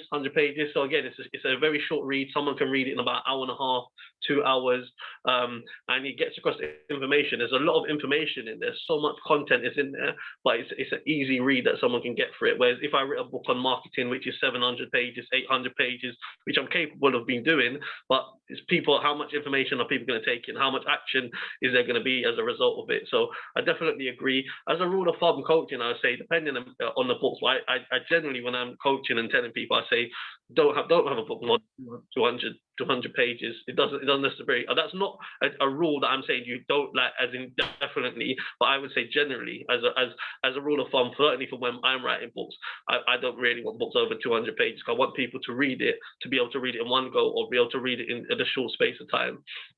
Right, let me go on to our next author. Our next author now, Anthony Durant, also the opportunity to interview on the Black Books radio show and podcast, and she featured on, she just on yesterday. She was on the Black Books radio show.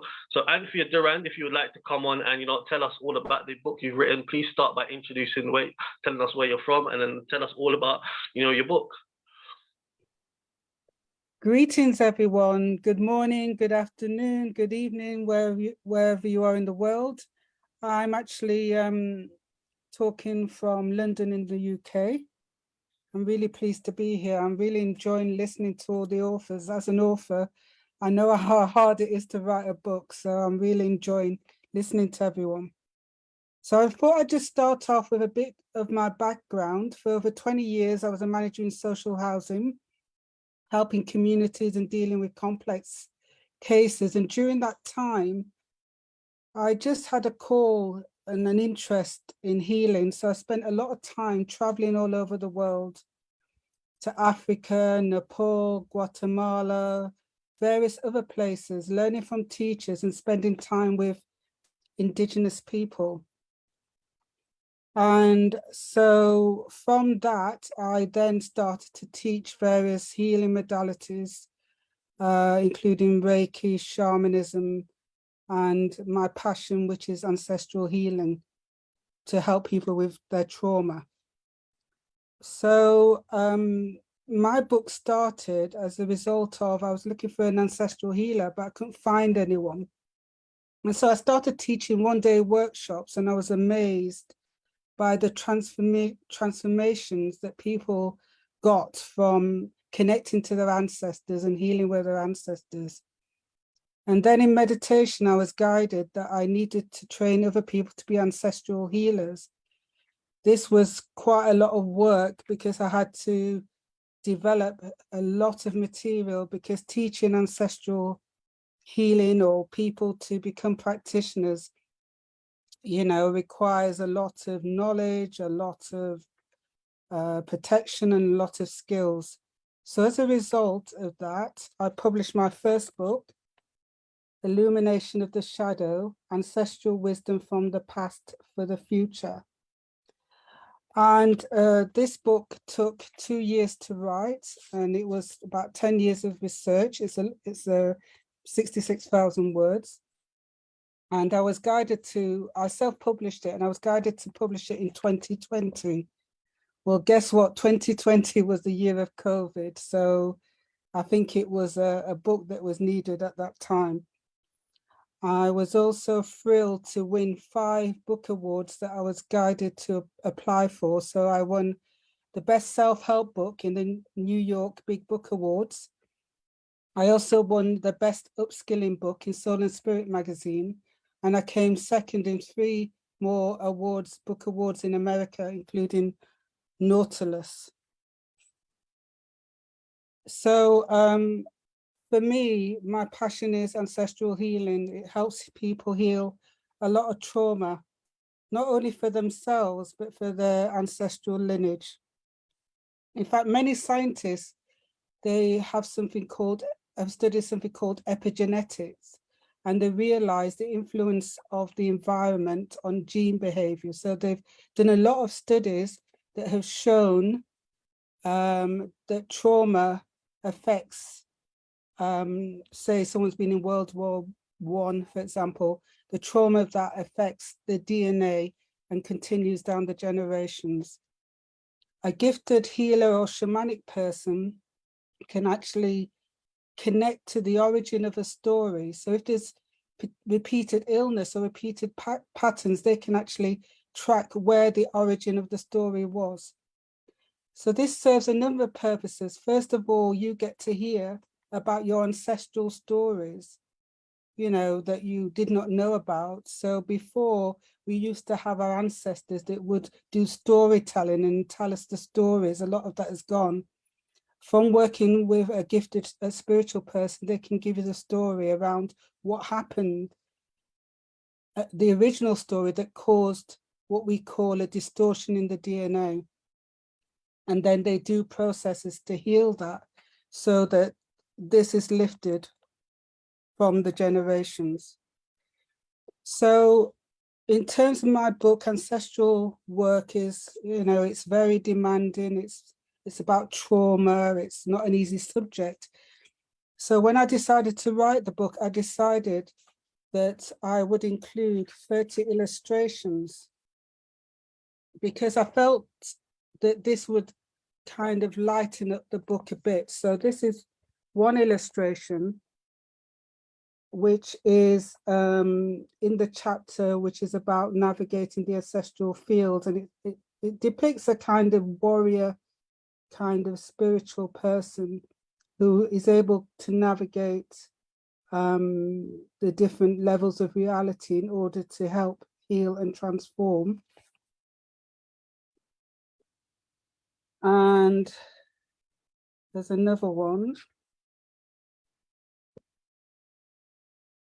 This is about gifts from the ancestors. So as you can see, there's an ancestor and his son has got a degree. And ancestral work is not only about trauma, it's also about the many gifts that we have that we know and don't know within ourselves.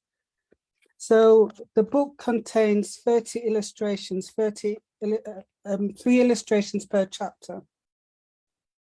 Within each chapter is also 3 real life stories. So from my own work of doing ancestral healing and from my students, there's 30 real life stories of clients that have come to the person with a particular issue they're dealing with. And then the story around what the healer has found as a result of that, you know, where this particular trauma happened.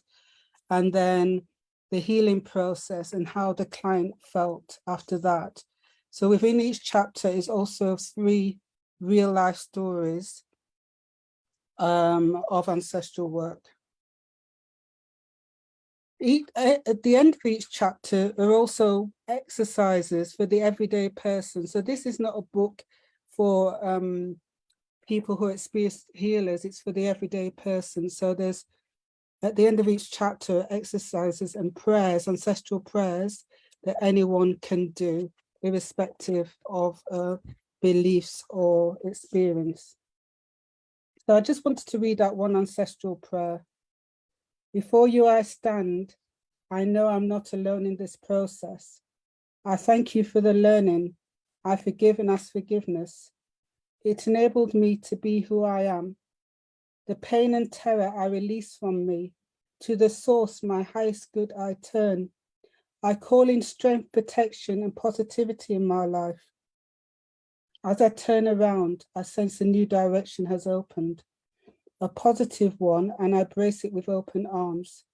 I stand now in my power, moving forward into a new positive life, and so it is.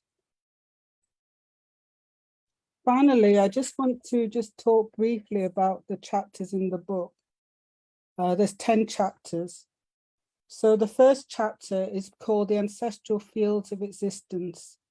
So I'm talking in terms of energy, because the work we do is around energy. So for example, the ancestral fields of existence is talking about the upper world where the angels are and the other different levels of existence. Chapter 2 is about navigating these different fields energetically. So talking about how the healer works in trying to resolve a problem. Chapter 3 is about curses. And that's a subject that's not normally talked about, but in ancestral work, it's very, very important. And it's an important area to look at. Chapter 4 is about entities. So these are other forms that if an ancestor or ourselves have had a trauma, sometimes there's energies with us that shouldn't be there. So that talks about that. Chapter 5 is about collective trauma, the ongoing wave of collective trauma from the beginning of time. This cycle continues and continues, and the effect of this is, of course, that it affects our ancestors and it affects our own DNA. And if not healed, it affects obviously our children and their children. Chapter 6 is about individual trauma. So this individual trauma we might have from our relationship with our mother or father, or other environmental factors, or even trauma that we might not know about, that the healer might talk to you about in, say, past life. Chapter 7 is about the thought forms, those negative thought forms. Sometimes we don't even know where these negative thought forms come from, but they could be from our ancestors who experienced particular things. So in that chapter, we talk about negative thought forms. Chapter 8 is about ancestral illness. Why is it that, say, you know, in certain families, we all know this might be diabetes that is going down the family, might be breast cancer. What are the factors that make up illness? And within that chapter are some stories about how we've worked with that. Chapter 9, ancestral lands, this massive displacement that keeps happening where people are displaced from their land. What is the result of that? Well, you know, thousands of years ago, everyone was in harmony with the earth, and there's still indigenous cultures now that are in harmony with the earth. And the result of that is that we have a more harmonious system. The earth provides what we need, and then we get wisdom about how the earth can help us. But this shocking displacement of peoples has not helped the planet or helped a person or ancestors. And sometimes people might have feelings of not belonging anywhere, and that could be related to an ancestral trauma. And finally, gifts from the ancestors. We have so many gifts. We wouldn't be here if it wasn't for our ancestors. So there's many gifts we can embrace in our ancestral lineage. Our ancestors are always with us. And once we actually decide to just acknowledge that, and even just an honoring and acknowledgement helps us to have that stronger connection. So even a simple thing of lighting a candle and just honoring your father's side, honoring your mother's side is enough to bring those ancestors nearer to you. So this book it's quite detailed because I felt it needed to be, because ancestral work is deep work. So there's a lot of wisdom from my own work, indigenous cultures, stuff that I've channeled, I sense from some people might not believe in past lives or whatever, but particularly I feel from my past life in Africa. So in Africa, indigenous healers very much work with the ancestors to help communities. And I feel that this book was a result of all that connection. And so I've trained many people to be ancestral healers, and I've helped lots of people to overcome their ancestral trauma.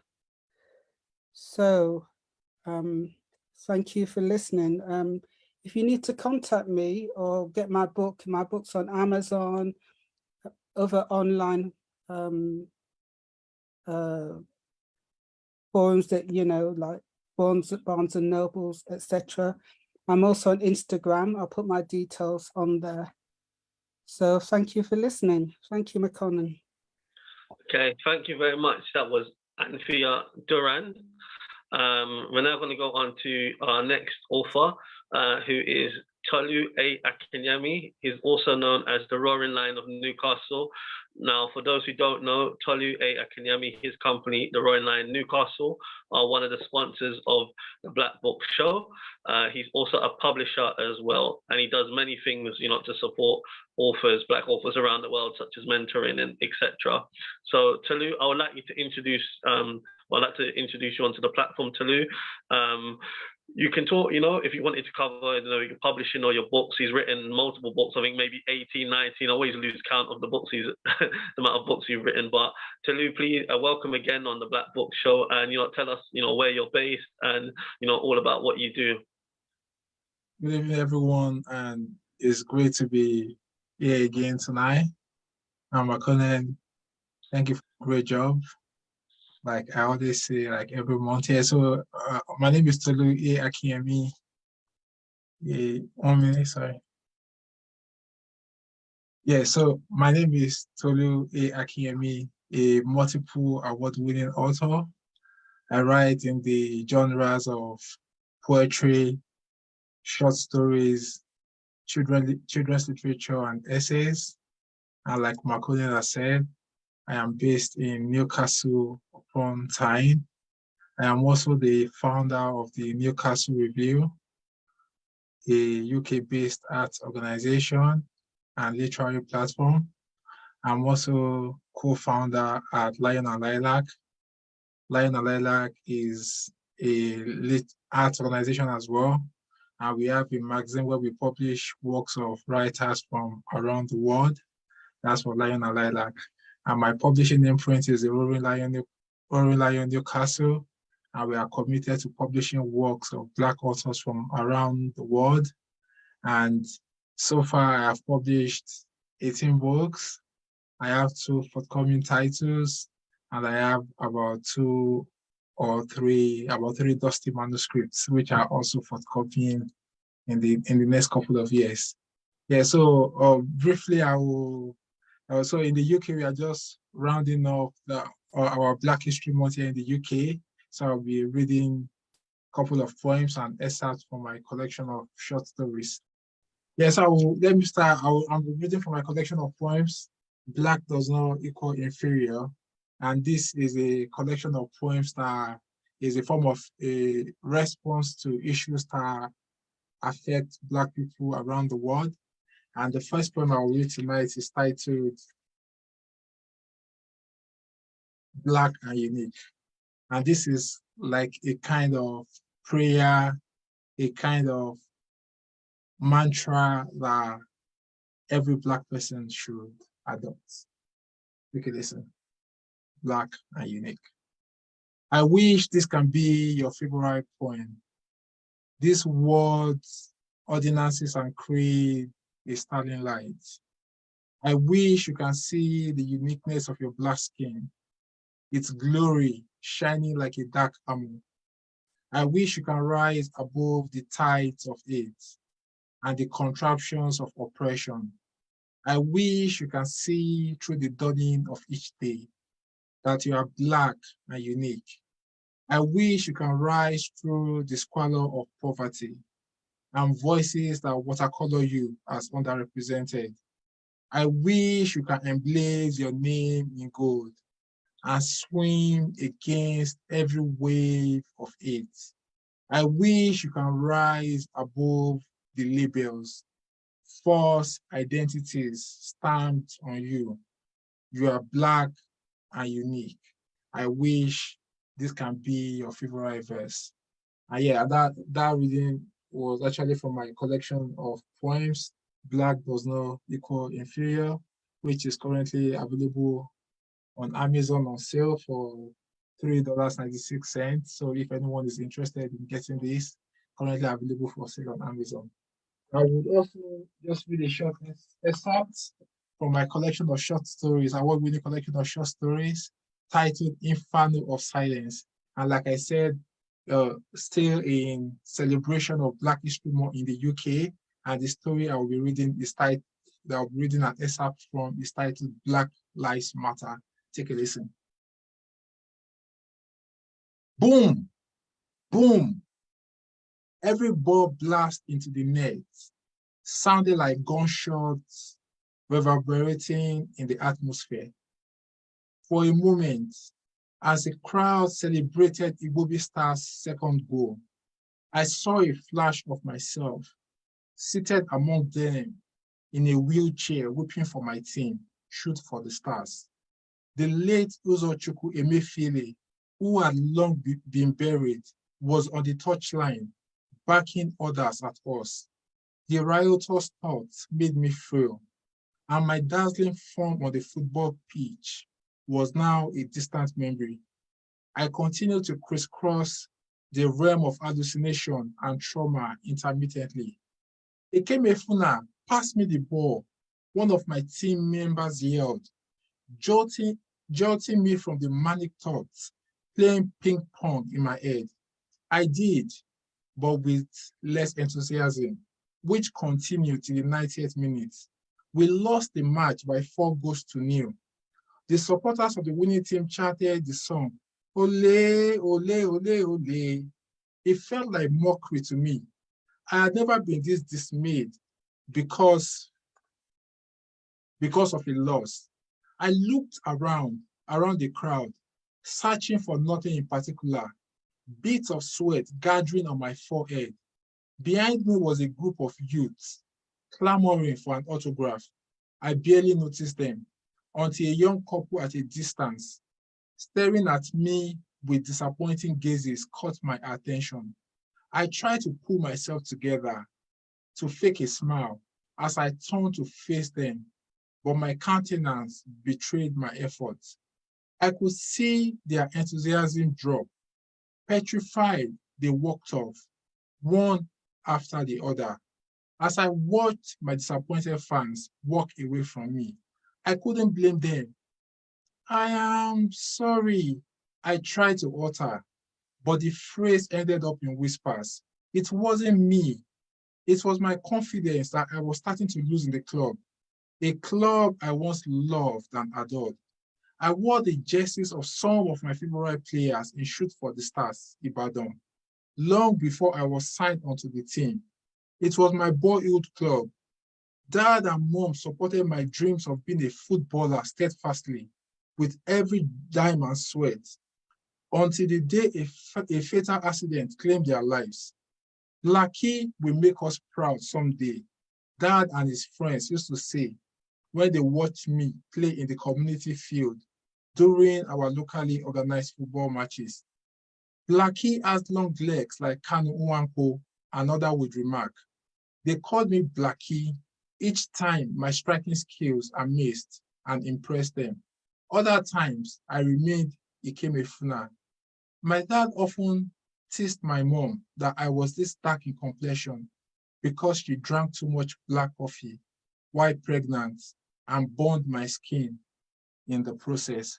So that's just a short excerpt from my collection of short stories, and the story that I read from is titled Black Lives Matter, and is a collection of 7 short stories that explores everyday human experiences, from issues around Black Lives Matter to issues that affect the girl child, to relationship issues, cultural issues, and so on and so forth. So this is a multi-award winning book as well, and it's available on Amazon and other places where books are sold. I will drop the links anyways after this conversation. And the other book that I read from initially is titled Black Does Not Equal Inferior, and it's a collection of poems that explores the issues that affect Black people around the world, and just reiterating the mantra, the fact that we as Black people, we are not inferior, and that our voices cannot in any way be silenced. And like I said earlier, I am Tolu, the Lion of Newcastle. I write in the genres of poetry, short stories, children's literature, and essays. And I am based in Newcastle upon Tyne, United Kingdom. My website where you can find out more information about me is toludo.com. I am also the publisher at the roaringlionnewcastle.com, which is a publishing imprint where we are committed to publishing Black authors from around the world, and also the founder of the Newcastle Review, a literary organization committed to giving a platform to writers from Newcastle upon Tyne and beyond, and also co-founder at Lion and Lilac, a UK-based arts organization where we pride ourselves as a home for underrepresented writers, and we publish writers from around the world. I've been going strong since early 2020. It's a pleasure to be here tonight, and thank you so much, Makonnen, and also Auntie Jean's cultural culture market. So yeah, thank you so much, everyone, and I'm so excited to be here to connect with everyone again tonight. I'll drop my information down in the comment below. Thank you so much. Thank you very much. That was Tolu Akinyemi, the Roaring Lion of Newcastle. And you're watching and listening to the Black Book Show at Auntie Jean's African Culture Market. And for those who have just joined, there's much more to come, but the Black Book Show, if this is your first time on a Black Book Show, the Black Book Show is a platform that I launched. I'm Content and co-founder, the founder of the Black Book Show. It was launched in May 2020. And it's a platform where every single month it's a virtual book for people come on Zoom, just like we're doing, and different authors of African heritage talk about their books from a wide variety of different genres. So, you know, some people may have written a book on history, like we heard earlier, Desmond Clark. It was more stolen inheritance. We have books on, say, on domestic violence, like Ethel, Smita, who is Mama Lucy, Pamela R. Haynes, you know, Loving the Brothers.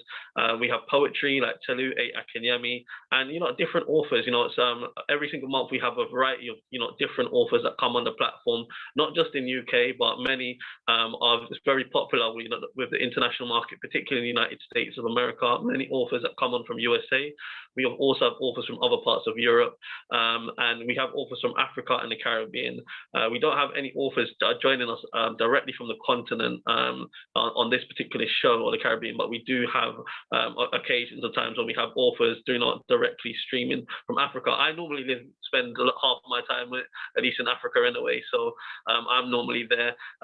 Hence one of my books, Life in Gambia, the Smiling Coast of Africa. So, you know, if you haven't got a copy of this book, Life in Gambia, the Smiling Coast of Africa, it actually documents my journey. I've been to Gambia 4 times. It covers my time when I was living in Gambia, in particularly my 6 months there in 2019, but also a couple of my other travels. Since then, I've gone on to spend another 6 months from January to July in the Gambia. but this concentrates a lot on, you know, my experience, how I found it as someone, you know, of African heritage, born in the diaspora, going, you know, to Mama Africa, how I was received by the local people. I went to, you know, villages, I went to weddings, naming ceremonies, and I really explored the country. I saw the differences, saw the rich and the poor, and yes, it's some of my memorable times was just, you know, just sitting with the local people, just on the side, yeah, drinking some green tea, which they call a taya there, and, you know, having some reasonings, yeah. But yeah, the Gambia, if you haven't been there, it's a really beautiful place. It's located on the west coast of Africa. There are some groups that do tours there. But yeah, it's a nice place, you know, to visit. It's by the coast, so, you know, you've got the beaches, etc. It's nice weather, and the people there are generally really, really friendly as well. During my time in the Gambia, I did also work on a popular YouTube channel called Blacksit, which I think was one of the most popular, if not the most popular YouTube channel in the Gambia at the time. And you know, we highlighted a lot of people's journeys who have gone back and made that step of repatriation to Africa, or those, you know, on the continent in the Gambia that have the locals that have already set up businesses, or maybe those from the diaspora that came back and now have, you know, a restaurant, a hotel. And we interviewed a lot of people. We interviewed ministers and, you know, different Gambian businessmen, and, you know, different people from different walks of life. So yeah, Life in Gambia, the Smiling Coast of Africa. Definitely get a copy of that book. It's on Amazon. I'll put the links in the chat. But the Black Book Show, going back to, you know, the Black Book Show, so it's normally a 3-hour show. This show is 3.5 hours. I'm going to be launching my other book, How to Market and Sell Your Book, this evening. So I'm going to be concentrating at the last half hour of the show or so. But what happens is, you know, a variety of authors, they normally spend a certain time and talk about their book. So the aim of it, you know, is to promote Black authors internationally, providing a platform which is, you know, educational, inspirational, and, you know, also entertaining. So our next author that I'm going to bring onto the Black Book Show, she's also a regular and a sponsor. Her name is Barty there. Barty, she's written a book called Worth, and I do have a copy of the book myself, and it's you know what, my mum has read it and said it's a very interesting read. And Barty, if you'd like to come on and, you know, just tell us, you know, where you're based, what part of the UK, and tell us, you know, all about your book called Worth. Hi, McConan. Thank you very much for inviting me to be on the show. And thank you to Auntie Jean too. So my book is called Worth, and it was published in March last year. It's essentially about my memoir. So for those of you who do not know me, I am of dual African Asian heritage. And my book, and I was born in Uganda, in Kabale. Well, I think that's where I was born, because I was actually found on the roadside. I was abandoned. And my book is about my journey of being adopted by an Asian family, and also about my journey from a child's perspective, about my growing awareness of the prejudicial attitudes in the community I grew up in, but also in the African community. And the prejudices were around illegitimacy, because obviously I was found on the roadside, so I was illegitimate. My growing awareness of racism, because my family were told, don't adopt her because she's Black, she's African. My growing awareness of sexism, because people said that if you're going to adopt, why don't you adopt a boy? Why are you adopting a girl? And then also just my growing awareness of my adoption, because for a long time it was kept a secret. And I just happened to come across my father's study and see a file with my name on it. And my book is called Worth, because I just wanted to convey from a child's point of view about the different experiences that we go through in life that bring up our sense of worth and then bring down our sense of worth. And it's that sort of roller coaster of experiences and what the impact they have on our feelings about ourselves. So my book covers many themes. McConan's often said that it covers so many different themes. So there's the theme of racism, there's the theme of adoption, there's the theme of being fostered, there's the theme of being a refugee, because in 1972, when Idi Amin asked the Ugandan nations, expel the Ugandan nations from Uganda, and I know there's different theories around it. My family, obviously, because I was adopted in a Asian family, we were asked to leave, and my mum and the rest of our family went through some trauma. So I do cover the whole refugee experience to explain to people that it's not just us that had that trauma, but there are many people around the world who are refugees now and asylum seekers who are also going through that trauma. Their experiences are similar to what we experienced and witnessed, and they're very similar to what the African people in Uganda experienced under the regime of Idi Amin. So I think it's really important to bring all those threads together. So I wanted to just talk today a little bit about another little theme in my book, and that's about the experience of racism and its impact on identity. And, so I'm just going to read a little bit, just explain what I want to try and convey. So when I was in secondary school, I had a condition called lupus, and I also had a condition called epidermolysis bullosa. So for those of you who don't know what epidermolysis bullosa is, it's like when your skin blisters up. And I'd come with this condition from Uganda, and it was being treated. But obviously, it made me stand out. It made me stand out in school, and I was bullied terribly for it.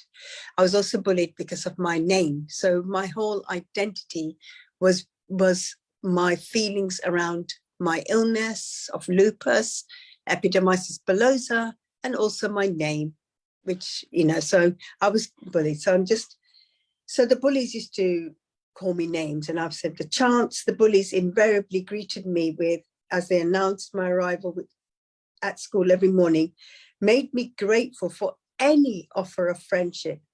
So when my best and only friend Donna asked me to join her in a secret adventure out of school, I was only too happy to oblige. I was glad to have someone at least taking an interest in me. And so, despite my worries about letting down the teachers and getting caught, I went anyway. I was so desperate to be liked by more than one person that it was worth the risk. So Lindsay was a white friend, and we went to her house and we started drinking. So Lindsay informed me that her friends knew she drank and that they didn't mind. Her brother chose that moment to walk into the room, and he was adamant that we shouldn't get drunk. So I remember thinking how good looking he was, and Lindsay said that all the girls were after him. And so I'll just go on to the next bit.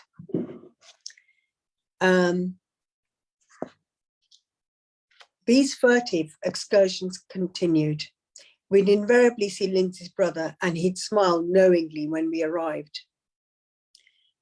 On one occasion, he sat with us, which made Donna and me very giggly and even more adult that he took an interest in us. Then came the revelation. As we walked back to school one day, Lindsay told Donna that her brother felt it was a shame she was coloured, because he said that she was actually really pretty and that he'd fancy her if she were white. Donna looked pleased that he'd at least fancied her, even though her skin was the wrong colour. Then Lindsay turned to me, seemingly entertained by what he had said about me for some reason, as she imparted that he felt it was a shame I had a face like a chewed up toffee. I stared at Lindsay and tried to comprehend what she was saying. My brain felt befuddled. I'd had a glass and a half of Cinzano and lemonade, but I remember wishing I hadn't, as I was feeling distinctly sick and dizzy. I knew it had been a mistake to drink more than one glass. Was it the drinks or the words? The school bell went and we ambled off to our lessons, but I couldn't concentrate. The words kept repeating themselves over and over. A face like a chewed up toffee. A face like a chewed up toffee.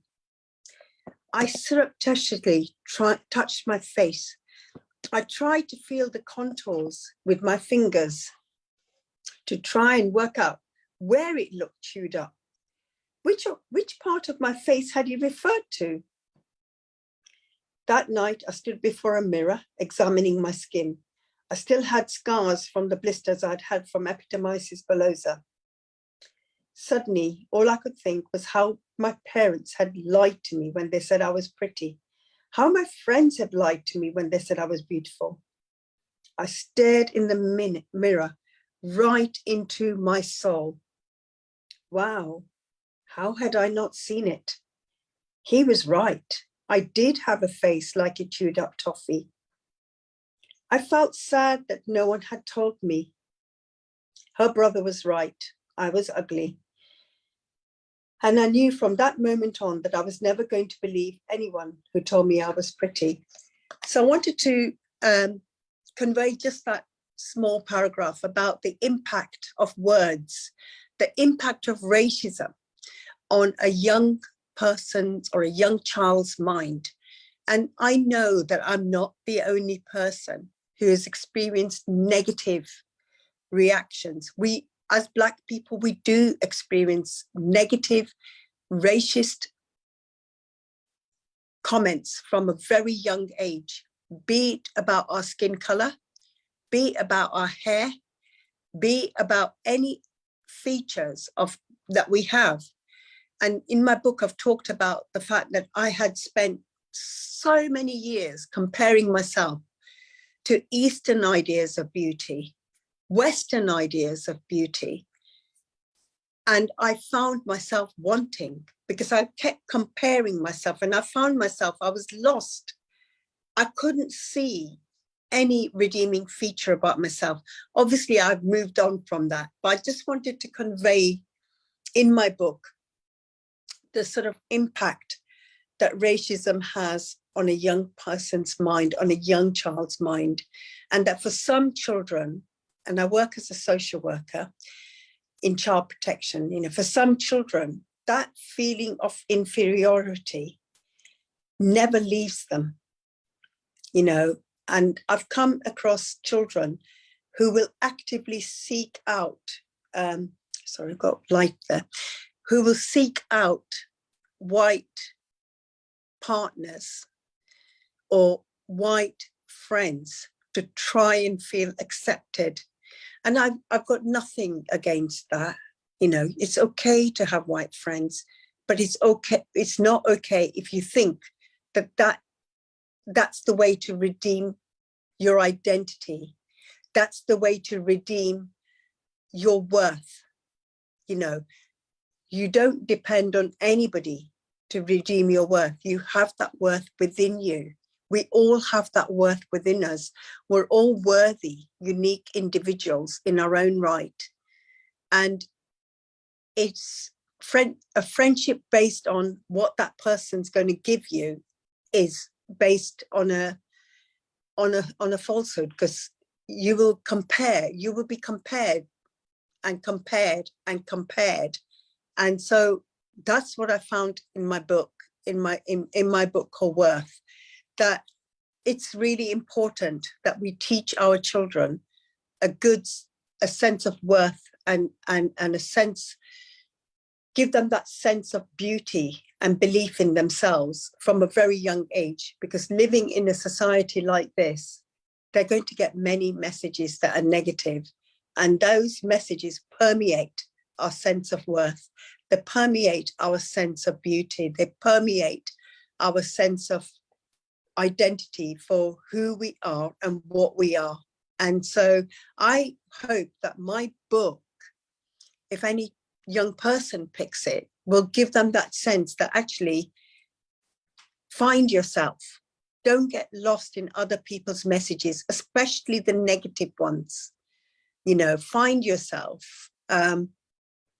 I've talked about colorism in my book, And it's something that has happened in Africa, that people will, even in Africa, the lighter you are, the more beautiful you're considered to be.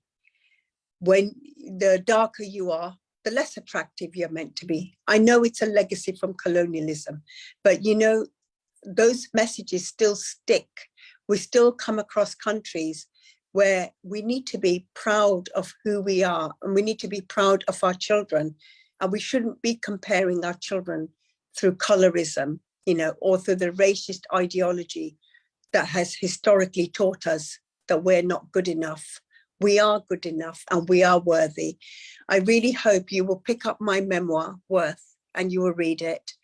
And I hope it will inspire some people to find themselves and to find their identity and to be proud of who they are.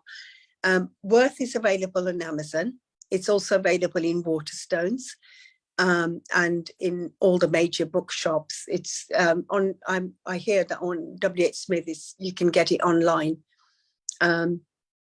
If you do buy it, I'm very grateful, and I would ask that you leave a review on Amazon.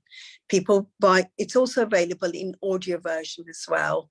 So I hope that I really hope that you will pick it up.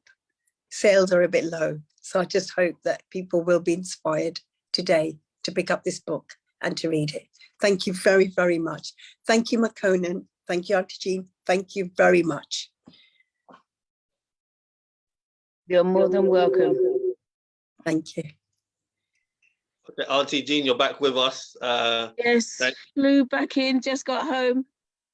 Okay, that's great. That's great. So I'm going to introduce our next author on. Our next author is S.E. Wilson.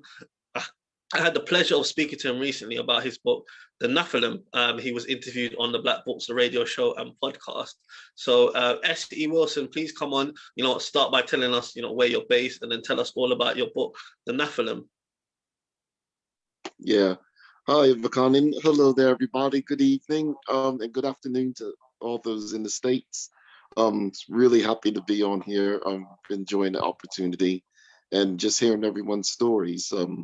There's some wonderful stories, some wonderful things that people are doing out there. My name's S.E. Wilson, and I'm the creator of The Eternal Game and author of The Nephilim, which is my debut novel. I'm originally from Pennsylvania, from York, Pennsylvania, but now I live in England. I've been living here for, well, most of my adult life, really, for the past 25, nearly 30 years. The Nephilim, my book, The Nephilim, right, here it is. Here's the little beauty, blood, sweat, and tears of my adult life. The Nephilim basically it's a contemporary novel. Set just after the 21st turn of the 21st century in the Balearic island of Formentera. The story is a fictional story. It follows the tale of a young guy who gets invited to Formentera by his cousin. Once he gets there to Formentera,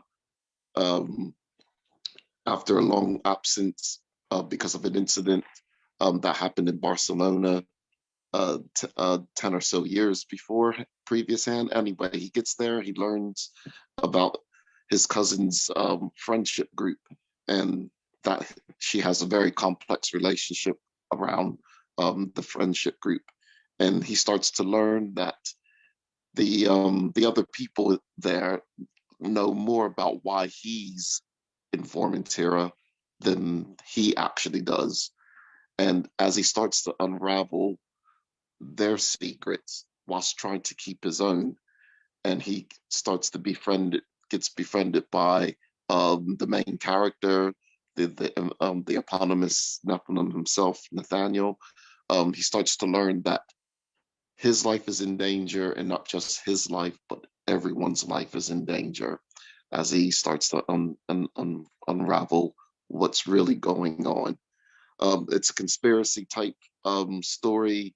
It's a magical realism thriller. And in the book, I explore themes of trauma, running from your past, resetting a new life for yourself, and discovering lost love. But I guess more importantly, really, I explore the repercussions and consequences to past actions. And that's what I would say the book is about. It's a very character-led human story. So why would I write a story like this? Well, probably just like everybody else, really. As an author, you just want to write a story that you want to read. I've got an all near Black cast. I wanted to write about something, or I wanted to read about something about Black people that wasn't about Black pain. I wanted to explore Black imagination and bring all of that to light, and to show that Black imagination, Black artistic craft is more than just about Black pain. And as I started to explore and write in this setting of Formentera, I wanted to create a myth. I love the island. I love how blank of a canvas it was historical wise. And I wanted to create a myth. I wanted to create an urban legend about the place. And I really like the idea that it's a known island, it's in Europe, but it's very little's known about it. And it's only a place for like the rich and famous, really, to go on holiday. And it gave me an opportunity to reinvent that as a place for Black people.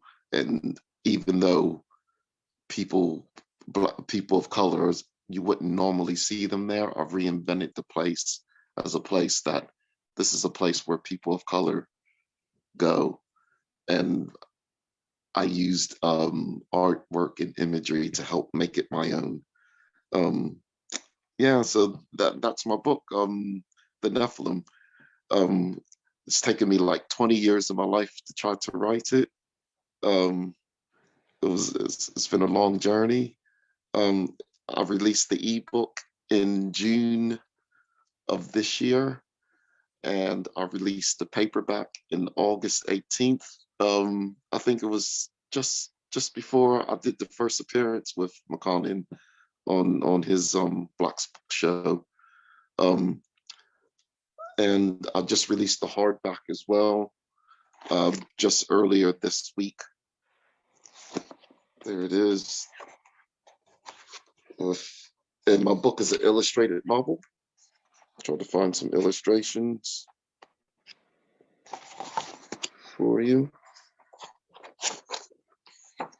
There is one. It's an illustrated novel. I tried to reinvent sort of like the idea of the religious imagery that goes with the connotations of the Nephilim and things like that. I wanted to reinvent all that and sort of create my own world and my own history with it, and my own connotations with the book. And basically, if this Christmas you're looking for something that a gift for someone to buy, a gift that for a person who's really hard to shop for, who's a bit quirky, who's a bit like you just don't know what to get for them, I would say that the Nephilim's probably a good book for them to give to them, because it is that quirky sort of Black literature book that's a bit different from the norm. It's a story that you normally wouldn't see on your bookshelves. It's a story about Black people that normally isn't told.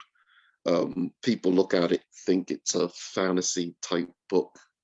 Yes, it has fantasy elements in it, but it is a character study. It's a character study about how people want to start over again, how people want to escape their grief, how people mourn loss. And that's why I think The Nephilim is a book that is a book for everyone.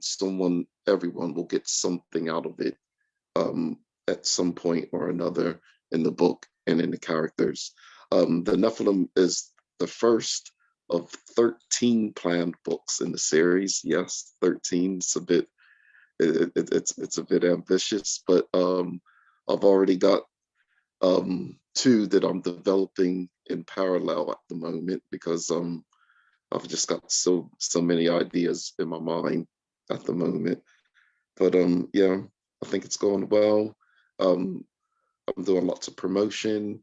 I'm really enjoying getting out there and networking with different authors, learning the craft. I've set up my own imprint called Pershing to publish and print the book.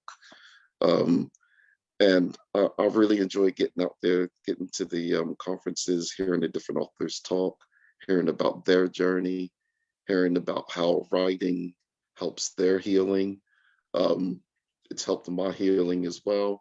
I've recognized myself in a lot of what the people were saying this evening about their different subjects and topics and things like that. So yeah, so the Nephilim is just even though it's a fictional story, it's just another part of my truth as well, and how I see things and how I create characters to express those feelings. And that's why I think that a lot of people should relate to it and should get something from it.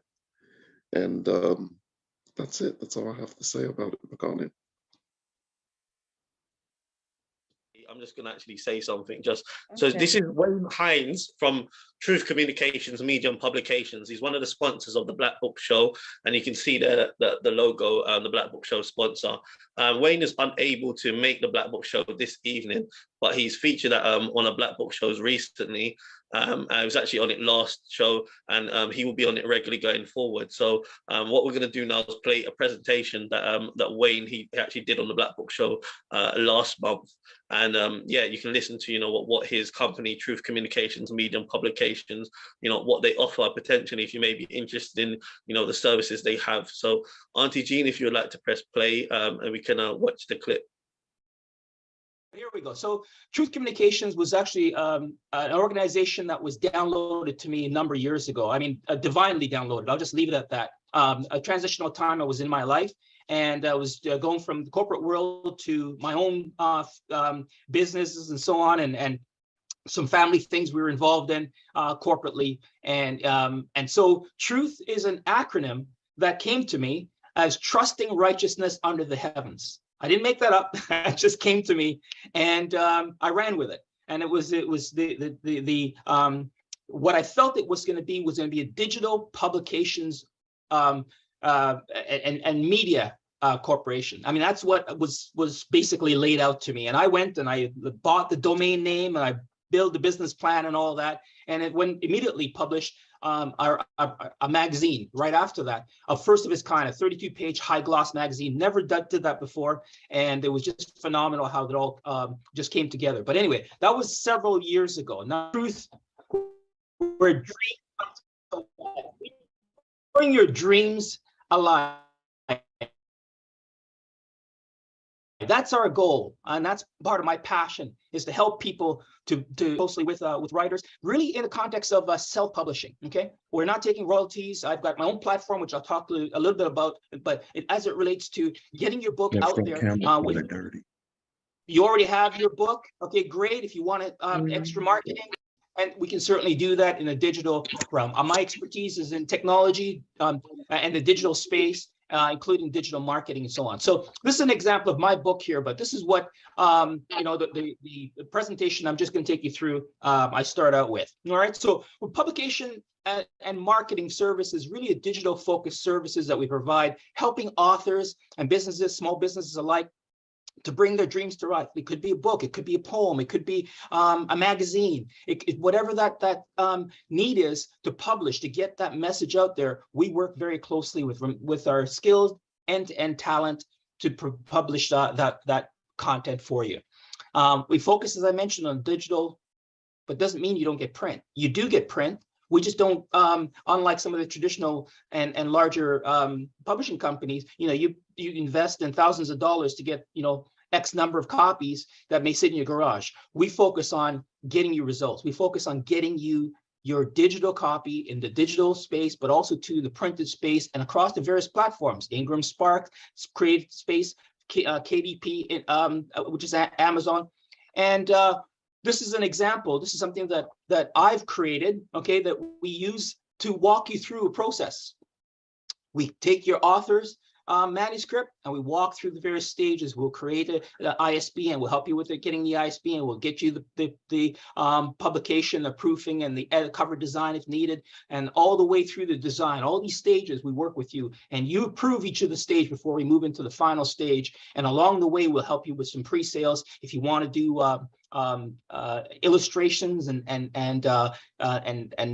images and so on. We'll work with you on that too, and we make sure that they are licensed so that you're not at risk in getting sued later on because you've chosen images that are not proper. All right, so this is just a high level, and as I said, I can go through details at a later time. We work with you on your cover design. If you don't have a cover design, we'll create one for you. Or if you want to take an image and you want to expand on that, we'll help you do the entire cover so that you approve of it, and we'll even provide you multiple covers. Editing services, we provide you proper editing services so that your text is readable, your text is clean, your text is professionally edited, and all of this is very cost effective that we do. I manage that whole process with my team. And audio production, production of audiobooks. If you'd like to have your book in audio format, some of you, we're going to the age where audio, everybody's so busy, and so to have the opportunity to be able to read to be able to read and listen is just an incredible bonus in the world that we're in right now.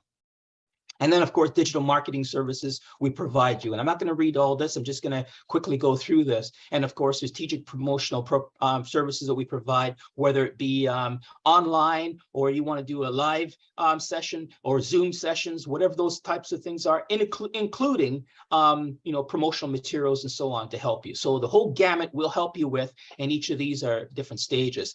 These are just some of the publishings that we've done so far. Okay. These are just some of the things, and this is, you can see, this is from my platform. I'm going to show you shortly, but this is from my platform. Your book will be shown on any device. And you can see here, these are some of the books that we've published, okay, including my own book that's coming up in a couple of months to be published. And this is the first magazine that I mentioned that we published many years ago. So I'm very proud of what we've accomplished and what we've done. My goal is really helping people to reach their goals and their dreams. And this is my book. I mentioned, already a few times, which is Reclaiming a Digital Gold, and it's about your data, the power that your data you have. Every one of us have a device, a technical device. A phone would be phone, iPhone, Android, or whatever. Every time we go online, we're leaving a digital footprint. And my book talks about that, how that information is being used, not in just privacy, but a lot more than that. I'm going to talk about a lot more of that on my book next month. So I'm going to leave it at that. Okay, as I wrap up here, I'm just going to show you a couple quick things. Okay, so this is my digital platform, similar, to some of the other platforms out there, Create Space, Amazon, etc. When you publish with us, your book goes on our platform automatically. It gives you the opportunity to be able to flip through the pages digitally on these devices that we just saw here. Okay. And have an experience like no other when it comes to viewing and reading your content, no matter where you are. Okay, and so this is just an example of some of a screenshot of that, but I'm going to take you to the live view. Okay, so give me a second here. I'm going to flip to that, and I'm going to have to stop share and share the new screen that's coming up. And this is what the live view looks like for that platform. So these are the books that I published already. All right. My book is coming out. I'm not sure if you can see my screen here. My book is coming out next month. This is just the hard copy version that you're looking at here that is in proof. This is another book that you're looking at on the screen there, okay, that I published. My coming in and out of the screen because of the color. There we go. There's another book I've published, okay? And there's another book that you're looking at, the physical book. This one here is the first book that you're looking at on the screen. If I can get my camera to show you that. For some reason or other, it's not picking up the gloss. And the other thing is also I published a children's book, and I'm going to show you that one next. All right. So this is the children's book that we published. A little hard to see because of the gloss. I'm going to have to change my background there, but let me show you what it looks like online, the experience here. So this is my book. I'll just give you an example of that experience. Also, we bake audio into this. So it's a literal flip screen. You're flipping through the pages of the book. On your phone, mobile devices, all of these are linkable, so you can click to any chapter you want in the book. And you're getting a digital experience like no other with your books. I'm going to go back to the platform, and I'm going to show you the children's book. All right.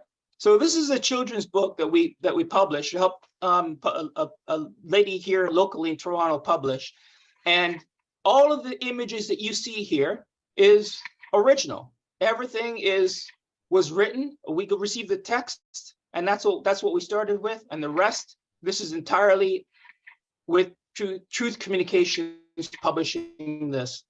And this is the story about the little donkey. For those of you who know the Bible, the story of Jesus, he rode a donkey, and this is from the donkey's perspective. And that's a wonderful story. And we just helped to bring it to life. I'm so proud of what was accomplished here, because everything that you see here is from beginning to end. Truth Communications, and of course the digital experience that you're witnessing here. So these are just some of the books. There are others. This was one. Here's a legacy that was written by a lady that wanted to honor her father while he was alive. She didn't want to wait till he died, and she wrote the book, and she gave him the book, and he said, "My goodness, you've taken my life story. I've made wood out of my life, and you've given it to you, and you've taken that wood and made a beautiful table for me to." Dedication. Here's her reading the Evelyn, dedication. Albanese, Audette, O'Neilla, and David. We're not only siblings, but we are friends. Given the choice, I would choose you for both. Thank you for sharing a lifetime of hope, faith, and love inspired by Dad. And so I'm going to wrap up now, but I just wanted to just close off with the website here. You can visit. I'll put all this information in the link, so you can certainly peruse it at your leisure.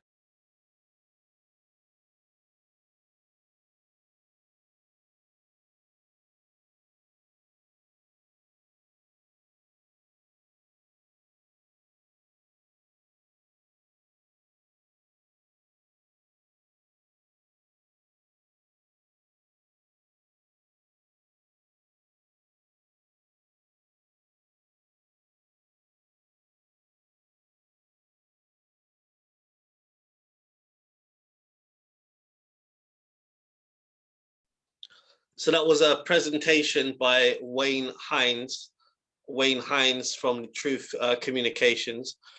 Wayne, he is a sponsor of the Black Book Show. He was unable to join us this evening, but he sends his best wishes. So Wayne, for those who join us on the next edition next month for the Black Book Show, which will be on the 27th of November, Wayne Haynes, he'll be speaking about his actually book. He's written a book as well called Reclaim Your Digital Gold. He was also recently interviewed by myself on the Black Book Show, the radio show and podcast as well. So yeah, Wayne Haynes, look out for him next month. Now, this is the Black Book Show, a collaboration with myself. I'm host of the Black Book Show, Makoni Sankofa, and Auntie Jean's African Culture Market. Again, for those who are just joining, the Black Book Show is a monthly event which takes place once a month via Zoom. authors of African heritage from around the world feature on the show, not just in UK, but other parts of Europe, USA, Africa, the Caribbean, Canada, Australia. And authors are getting a certain time to talk about their books. As well as authors, we also have, people on like Wayne, who is a publisher. We have Bookseller, we had Sister Legit on earlier, and different speakers, all related into the book industry, people of African heritage that will come on and talk about the book or the services that they offer.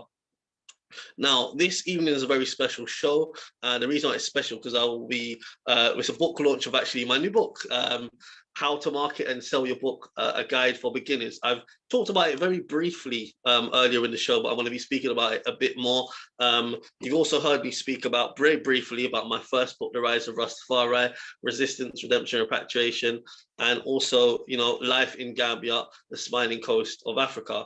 All those books are, available to be purchased online. And what I'm actually going to do is I want to put my my links in the Zoom chat right now as we speak. So if you go on that link, it will take you onto the page where you can see all of my books. I'm going to concentrate this evening though on my particular book, which is How to Market and Sell Your Book, A Guide for Beginners. So most of the people on this platform are, most of the people that are speaking, not most of the people on the platform, but most of the people that have spoke will be authors. Obviously, I know Sister Legit also spoke. She's a bookseller, but most people will be authors on the platform. And what this book does, How to Market and Sell Your Book, it is, as it states on the tin, a guide for beginners, and it helps authors, it can help them to generate more sales of their book. So I'm just going to read as it states now on the back cover of the book. Have you written a book but would like to increase your book sales? Are you about to release a book and need some guidance on how to market it? Do you want to know proven methods and techniques that you can use to help you market and sell your book? Have you tried to market and sell your book but are unhappy with the results you're getting? If your answer is yes to any of those questions above, this book will be an essential read for you because it contains valuable information that will help you become successful with marketing and selling your book. The target market of this book is new authors, aspiring authors, and authors in general who need help with marketing and selling their books. This book includes topics such as techniques on closing sales books from conversations, how to use media to promote your book, how to turn your book into a business, and becoming an international author as opposed to being a local or national author. If you are about to release a book, you'll also find this book beneficial as it highlights how to make money before you have released your book, how to have a successful book launch, and the pros and cons of having your book self-published versus traditionally published.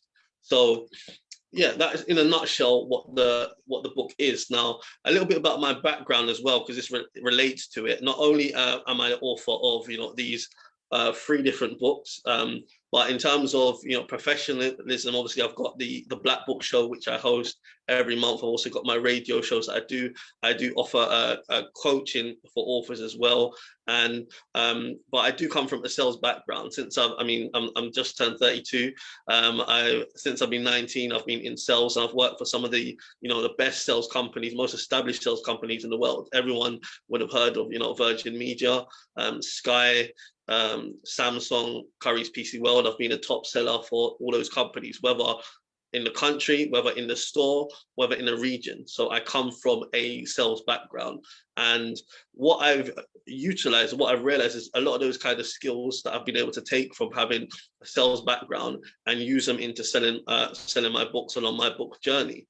And with this book, there's a particular chapter in the book that called Close the Sell.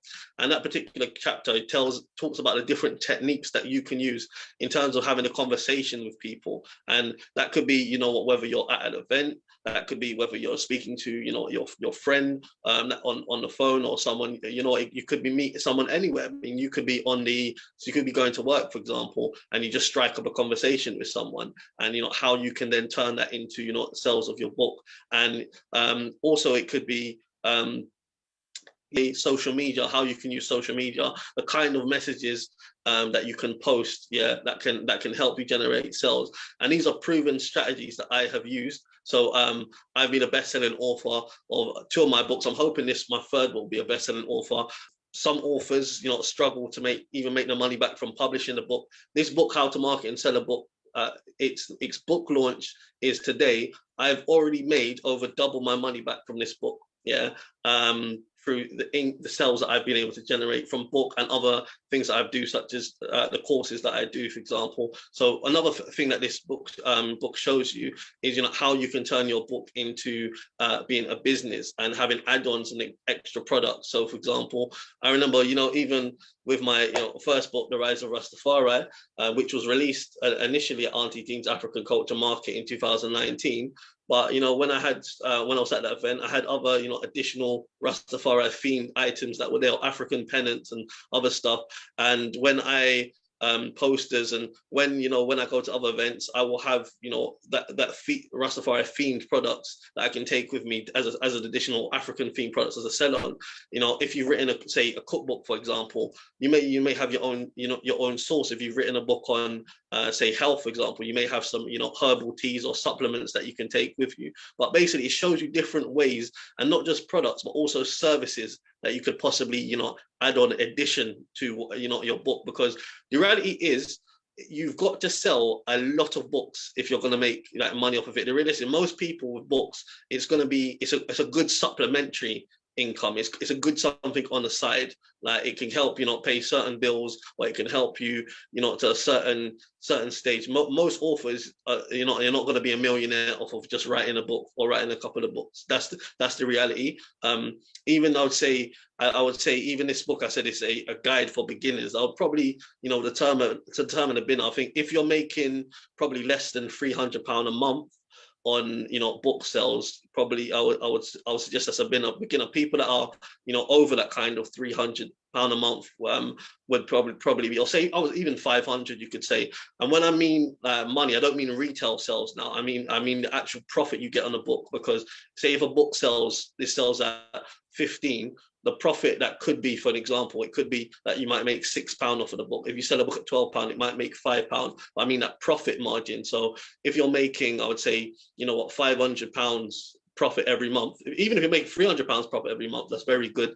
I would say you're probably on a higher level. But this book will still be useful to you, because it can show you other ways that you may have not thought, that can also show you to maximize your book sales. And as I mentioned, how turning your book into a business is just one example.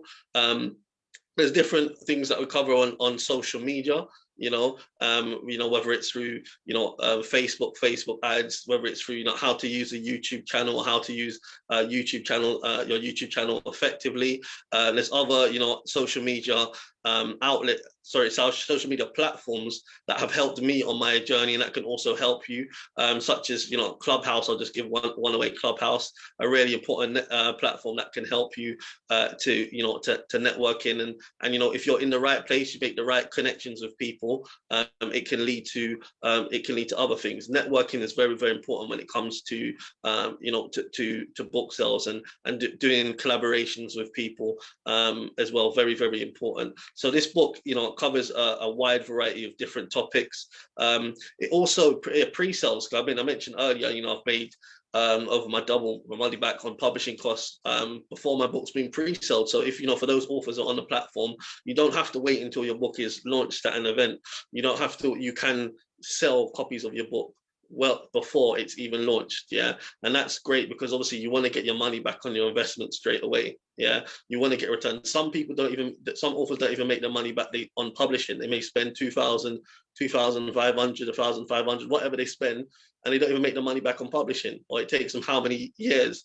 The average amount of books that is normally sold, from what I've heard from sources, is only about 350 books. So, if you're author on a platform, I know some of you may have already done 350 book sales. Pat yourself on the back. I know someone who sold over 350 books in pre-order. Yeah. Obviously, she's got a big following, etc. She's not a celebrity or anything like that, but you know what? She's known how to market her book, and you know what? That's return money on investment straight away. So pre-sales is very, very important. Start promoting your book. Start getting people knowing about the book that you've written before you've actually released your book. It also talks about the book launch itself. For example, it tells you about tips and advice that you can use that will help your books, your book launch to be most effective. People often spend so much money on a book launch in terms of, like, you know, the venue and other costs, for example. What this will show you is, you know, how you can have a book launch on a very low budget, or how you can do a book launch in collaboration and get the right target market at your book launch. Yeah, this will show you the tips in there. And you know what, it's you need to, as an author, identify who your target market is. Your target market is not everyone. Your target market is going to be a specific group, a set of people. So in terms of your target market, you will know, you should identify, you should have a primary target market and you should have a secondary target market. So your primary target market, that will be not the main people that you want to sell your book to. Your secondary target market, that will be people that may also be interested in buying your book as well, but they're not your main target market. Now, when you're going, obviously, events, you can, at the moment, it's Black History Month. All the authors on the platform are Black authors. There's so many events that are going on. You know, you can go to places like Eventbrite, or you can Google search or Facebook, and, you know, just find events that, you know, people that are going to be in your target market that are going to be at those events. I mean, you should be doing like the markets and the family fun days and festivals, and all of these are great opportunities to sell your book. And you know what, whether you're going to sell online like a platform like this, or whether you're going to sell in person, the book will show you, you know, how you can, you know, utilize in terms of making sales, whether it's going to be online or indeed at an event. As I mentioned, I want to go back to book launches. When I first released my book, The Rise of Rastafari, in 2019, I had 2 book launches. So, you know, I don't feel like you've got to do, you know, 2 book launches. Some people have done 3 book launches. You can do book launches on different platforms. You can do book launches in different countries. And what I did a book launch on a Saturday at D. Bailey's Black Bookcase in Luton. But I knew some people from London wouldn't necessarily be able to make it up to Luton. So what I did is I did a black book. I did also a book launch at Auntie Team's African Culture Market on the Sunday as well. So people that was in the London area, they could also, you know, they could hear me speak about a book, and they could also buy a copy at my launch. But both of those 2 events are key, because those are both events where I knew that I was going to be I know there was going to be people on my target market at those events. That's particularly why I selected, you know, what to have a book launch at the events, and for other reasons. But I'm just giving you for an example. Be very strategic at the kind of events that you engage in, and think, is your target market, you know, gonna be at that event? Is this the kind of the right audience? And don't limit yourself. Another chapter in the book is called, you know, the international market, and that is really about how you can utilize platforms, particularly social media, and you know what, how you can go from being an author from just a national author or a local author to being an author where, you know, internationally, you're international. And internationally, I don't mean you're just selling copies internationally, but, you know, you're quite established internationally. And, you know, social media can help you do that, because, you know, nowadays there's many, you know, groups and platforms where that's why I mentioned Clubhouse earlier, because Clubhouse is brilliant, particularly if you want to tap into the people in the USA market, because a lot of the times when I'm on those platforms, it's mainly people in the USA, and it's great for the different rooms that you have on Clubhouse. I talk about more Clubhouse in my book, but I don't want to give too much away. But it's great for networking as one, and also getting advice from other authors about things that have worked for them. And I would advise that from anyone. For example, there's other people. Find out, you know, what's worked for different authors. That's what I've utilized. Some of this information in this book are things that have worked well for other authors, some that has worked well for me, and it's worked well for other authors. But Clubhouse is a great platform where you can, you know, reach an international audience. I've got someone who I do, you know, collaborations with, Indy Brennan. He's got his own platform. He's got his own room on Clubhouse, and he does it twice a week.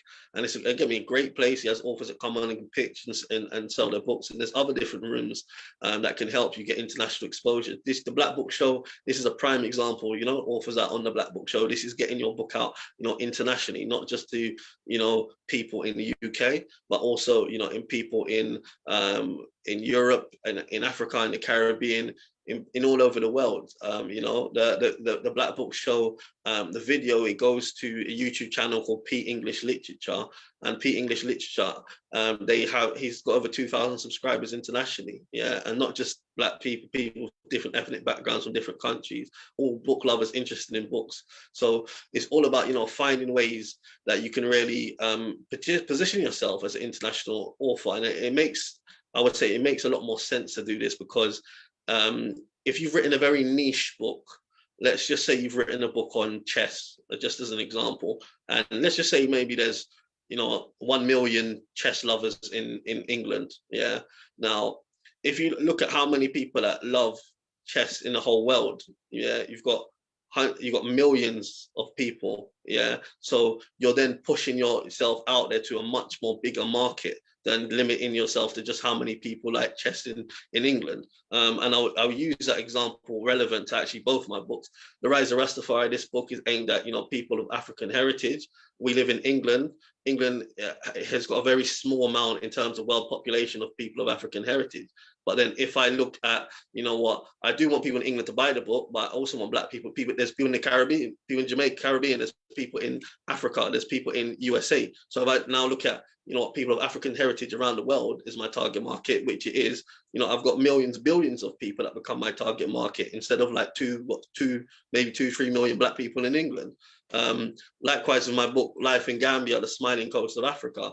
Again, the book is aimed at people of African heritage, particularly people that are interested in, you know, repatriation, possibly moving to Africa or the Gambia, or, you know, visiting Africa or the Gambia, going on holiday, or just people of African heritage in general. Now, there's a big market of people in the USA that are moving more than out of anywhere else in the diaspora. The most popular country of people that are moving, you know, back to Africa is coming from the USA in the diaspora. We know Brazil has got the biggest African diaspora population, but most people from USA more than anywhere else are moving to places like Ghana, to the Gambia, to Zambia, all over, you know, Mama Africa. There's not to say people in the UK are doing it as well, but there's a lot more people from USA because USA is obviously a bigger country, it's a bigger population. So instead of just saying, you know, Life in Gambia, Smiling Coast of Africa, I'm just going to aim this at people from England that want to go to, you know, to Africa or to go to the Gambia.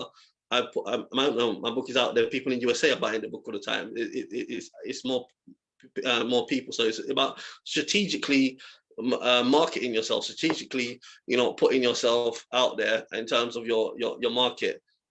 Someone's just saying, I'm buying your book. I'm calling. Okay, thank you very much. So some of the other chapters, you know, that I'm gonna cover and I cover in my book is your book, your responsibility. And this is a very important chapter that I begin with, because I find a lot of times authors, they feel that, you know, particularly that the publisher, it's down to them to promote the book. No, it's not. The publisher is there to publish your book, to help you on that process of publishing. That's why they're called a publisher. It's down for you as an author to market and promote your book. And particularly now I'm going to concentrate on self-publishing, because traditional publishing is something else. So traditional publishing, the publishers, they do get more involved in marketing, etc. But I'm particularly talking about self-publishing now, or self-publishing or independent, when you've gone to an independent publisher to publish your book. Either you've uploaded on KDP yourself, or you've basically hired, you've got into a contract with an independent publisher to self-publish your book. That's self-publishing. Now, in terms of going the self-publishing route, if you've got a contract agreement with your publisher and it says they've got 2 speaking engagements to do for you at the whole year, that's all you should expect for them. If they're saying that, obviously you've agreed for them to publish your book. Some publishers will have agreements where it says they provide this marketing, or you may have to pay them a little bit more to do this specific marketing.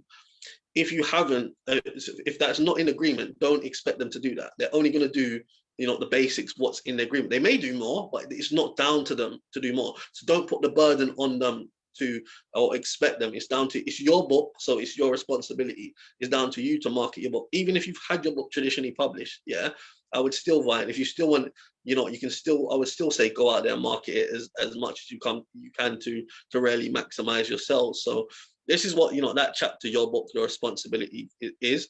I'm just going to go through the difference. So you've got your book, your responsibility. That's the first chapter. Pre-release marketing and sales, which I've talked about earlier, is the second chapter.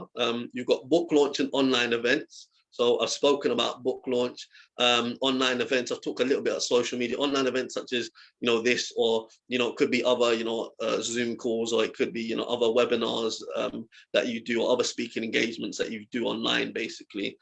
Your book, your business, I've covered that. I mean, that's basically turning your book into a business, things that you can do, you know, to generate more income, to basically, so you can, yeah, have more money coming in, you know, at the end of the month, rather than just having, you know, £100 coming in from book sales.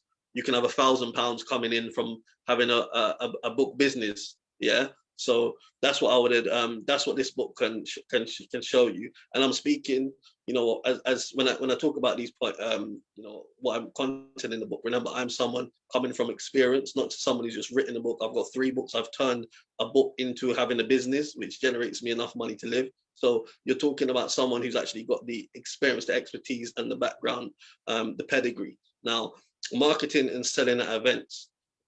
That could be physical events and online. We've just talked about online, but this could be physical events. I've mentioned earlier, you know, you should be doing festivals, fun fairs, and all of those kind of events. But, you know, it just has different strategies that you can do, you know, how to identify a customer, how, you know, how to assess someone, body language, you know, the right kind of things to say. You know, if the book's not for them, it might be for, you know, their niece, or it might be for a friend or a relative. And it actually has examples of templates that you can actually use. That when you're speaking to someone, and that has worked as well. So that's what that's about: marketing and selling at events.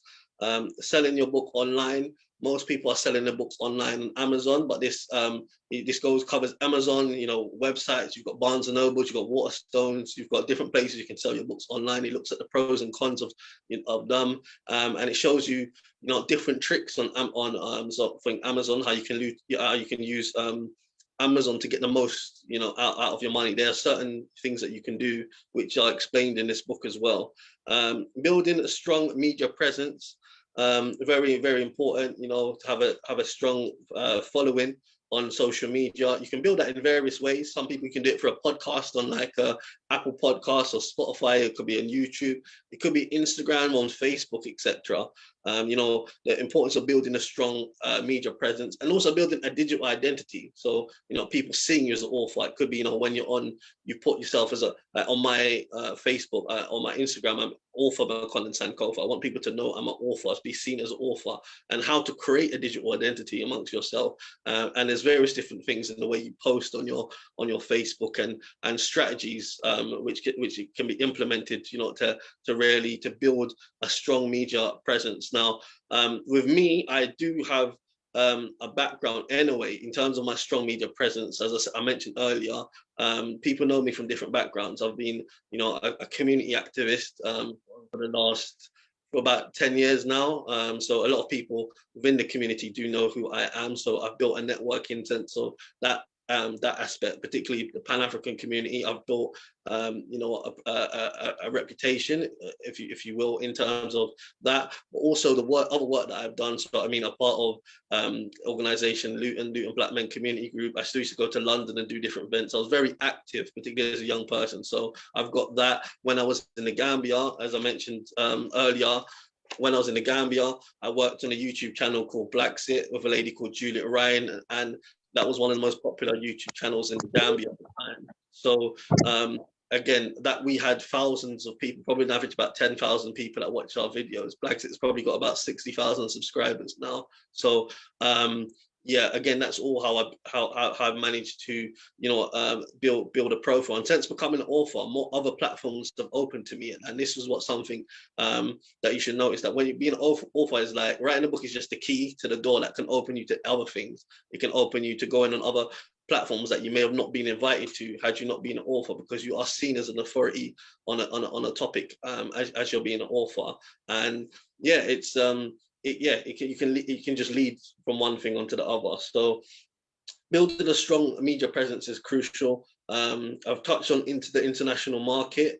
Something else I talk about in the book is cold calling. Now, I've done different sales roles. I've done cold call, I've done door-to-door knocking, I've done retail sales, I've been sales specialist, I've done B2B sales. Yeah, a lot of people don't like doing cold calling. That's basically, you're interacting with someone who hasn't basically asked you to interact with them, and hence why it's called a cold call. It can be done over the phone. We just, I personally hate getting cold called over the phone, but it could be, over the phone, knocking someone's door. You see in the high streets where people that maybe energy or whatever they're selling, maybe with the climate, how things are with people's energy bills going up more. I think cold calling energy people might become more popular. But in terms of, cold calling, it's basically when you approach someone. Cold calling can be very, very successful in terms of selling your book if you do it correctly. It's not for everyone, and I wouldn't advise it for everyone. And there's a disclaimer in this book, yeah. But the great thing of cold calling, you can do it anywhere. Yeah, you can do it, spend as much as little time. I know for people that do it full time, that generate a full-time income by going places, high streets or whatever, and just selling their books. I've seen it. You can start somewhere that you feel more comfortable first. Just start talking to people, etc. Obviously, use your own negligence to the people that you're approaching. But if you do it successfully and you master the skill of cold calling, it can lead you to a lot of money. Yeah, I know someone who's making £500 a week by cold calling. And that's what he does. So this was sold you again, cold calling, the way that you can do cold calling to guarantee you more book sales. I'm not guaranteeing you £500 a week. Disclaimer, I'm definitely not saying that, but this will you can use when you could if you master it, but this will show you how you can use cold calling to help generate sales. Other useful tips, man. There's many things you can do. Other useful tips. It could be doing a revised edition of your book. When I first released my book, The Rise of Rastafari, in 2019, I've done a revised edition in 2022, a second edition. There was more information I wanted to expand on, but you can basically then sell it as a new book, effectively. And then the people that have already read it, they've loved it. They'll want to get another book because they read it. And then the people that haven't got the book, that gives them another reason to buy your book. People do flash sales on Amazon to become #1 seller. They sell their books really cheap so people can buy it. So other useful tips, like it talks about in the book, how you can possibly do discounts. What you can do, buy 2 for this price or buy 3 for that price to get offer. And also setting targets, I think, is very important. I always set targets of how many books I want to sell in a month, setting the targets. And you may not even say, let's say you want to sell 30 books in a month. You may not hit 30, but you're probably more likely to hit a number closer to 30 than if you didn't give yourself any target at all. And be realistic. It may just be you want to do 10. It could be you don't want to do 20. It could be you want to do 100. Be realistic depending on how many books you're selling. Yeah. But I always have a certain amount of money that I want to bring in through books, or some certain amount of sales that I want to generate. And what I've done at the end of the book, there's actually a part where you can leave notes, where it's basically if you that's really for the course, because I do a course if people are interested. I also do a course, how to market and sell your book. So if you're interested in course, contact me as well. I can do it a one-to-one course, and I can tailor make that to your needs as an author, and then it will show you. And then basically the note section is for people that are on that course, so they can write bits as I'm speaking. But a lot of the information is already in the course. So yeah, I would recommend everyone to get a copy of How to Market and Sell Your Book: A Guide for Beginners. I just want to do I'm gonna do a screen share on my mobile phone now. Just want it before we close off. Okay, so you can see this is my book available on Amazon here, where you can purchase it from. How to Market and Sell Your Book: A Guide for Beginners. It's available in paperback and Kindle. Paperback is $14.99, and it's also available in Kindle for £9.99. Yeah, both good value for money. If you're in USA, you can buy it on Amazon.com. Or if you're in Canada, I think there's another something that you go on, maybe CA, but it's available on all of those Amazon platforms. And this is my Amazon Authors Central account, and I talk about this in my book as well, where you can see all the books that I've written. So you can follow me. It's got How to Market and Sell Your Book: A Guide for Beginners. It's got my The Rise of Rastafari, Resistance, Redemption, and Repatriation. And then it's got Life in Gambia, the Smiling Coast of Africa. So all you do is search McCollin Sankofa. And you know, my display name's there, or you can take a screenshot and you can see. But you know what, you can, whilst you're there, whilst you grab a copy of How to Market and Sell Your Book, also, you know, get a copy of The Rise of Rastafari, Resistance, Redemption, Repatriation, and Life in Gambia, the Smiling Coast of Africa. They are all great books within their own right. But as we draw close now to the end of this this show, this Black Book Show, I would just like, you know, to thank you all for joining us. This is, you know, the first Black Book Show collaboration between myself and Auntie Jean, and we'll be going ahead every single month. So yeah, I just wanted to say that. So we're going to close the Black Book Show now. So if anyone wants to stay on, please feel free to stay on. But I'm just concluding now and saying, you know, this is the end of the Black Book Show. I'm going to sign off now. But again, you're more than welcome to stay on if you wanted to, you know, stay on for the rest of the Auntie Jean's African Culture Market. So as far as the Black Book Show is going, see you guys, you know, look forward to seeing everyone next month for another amazing Black Book Show on Auntie Jean's African Culture Market. And, you know, thank you all for joining me. Thank you very much. Thank you. Look forward to seeing you next month.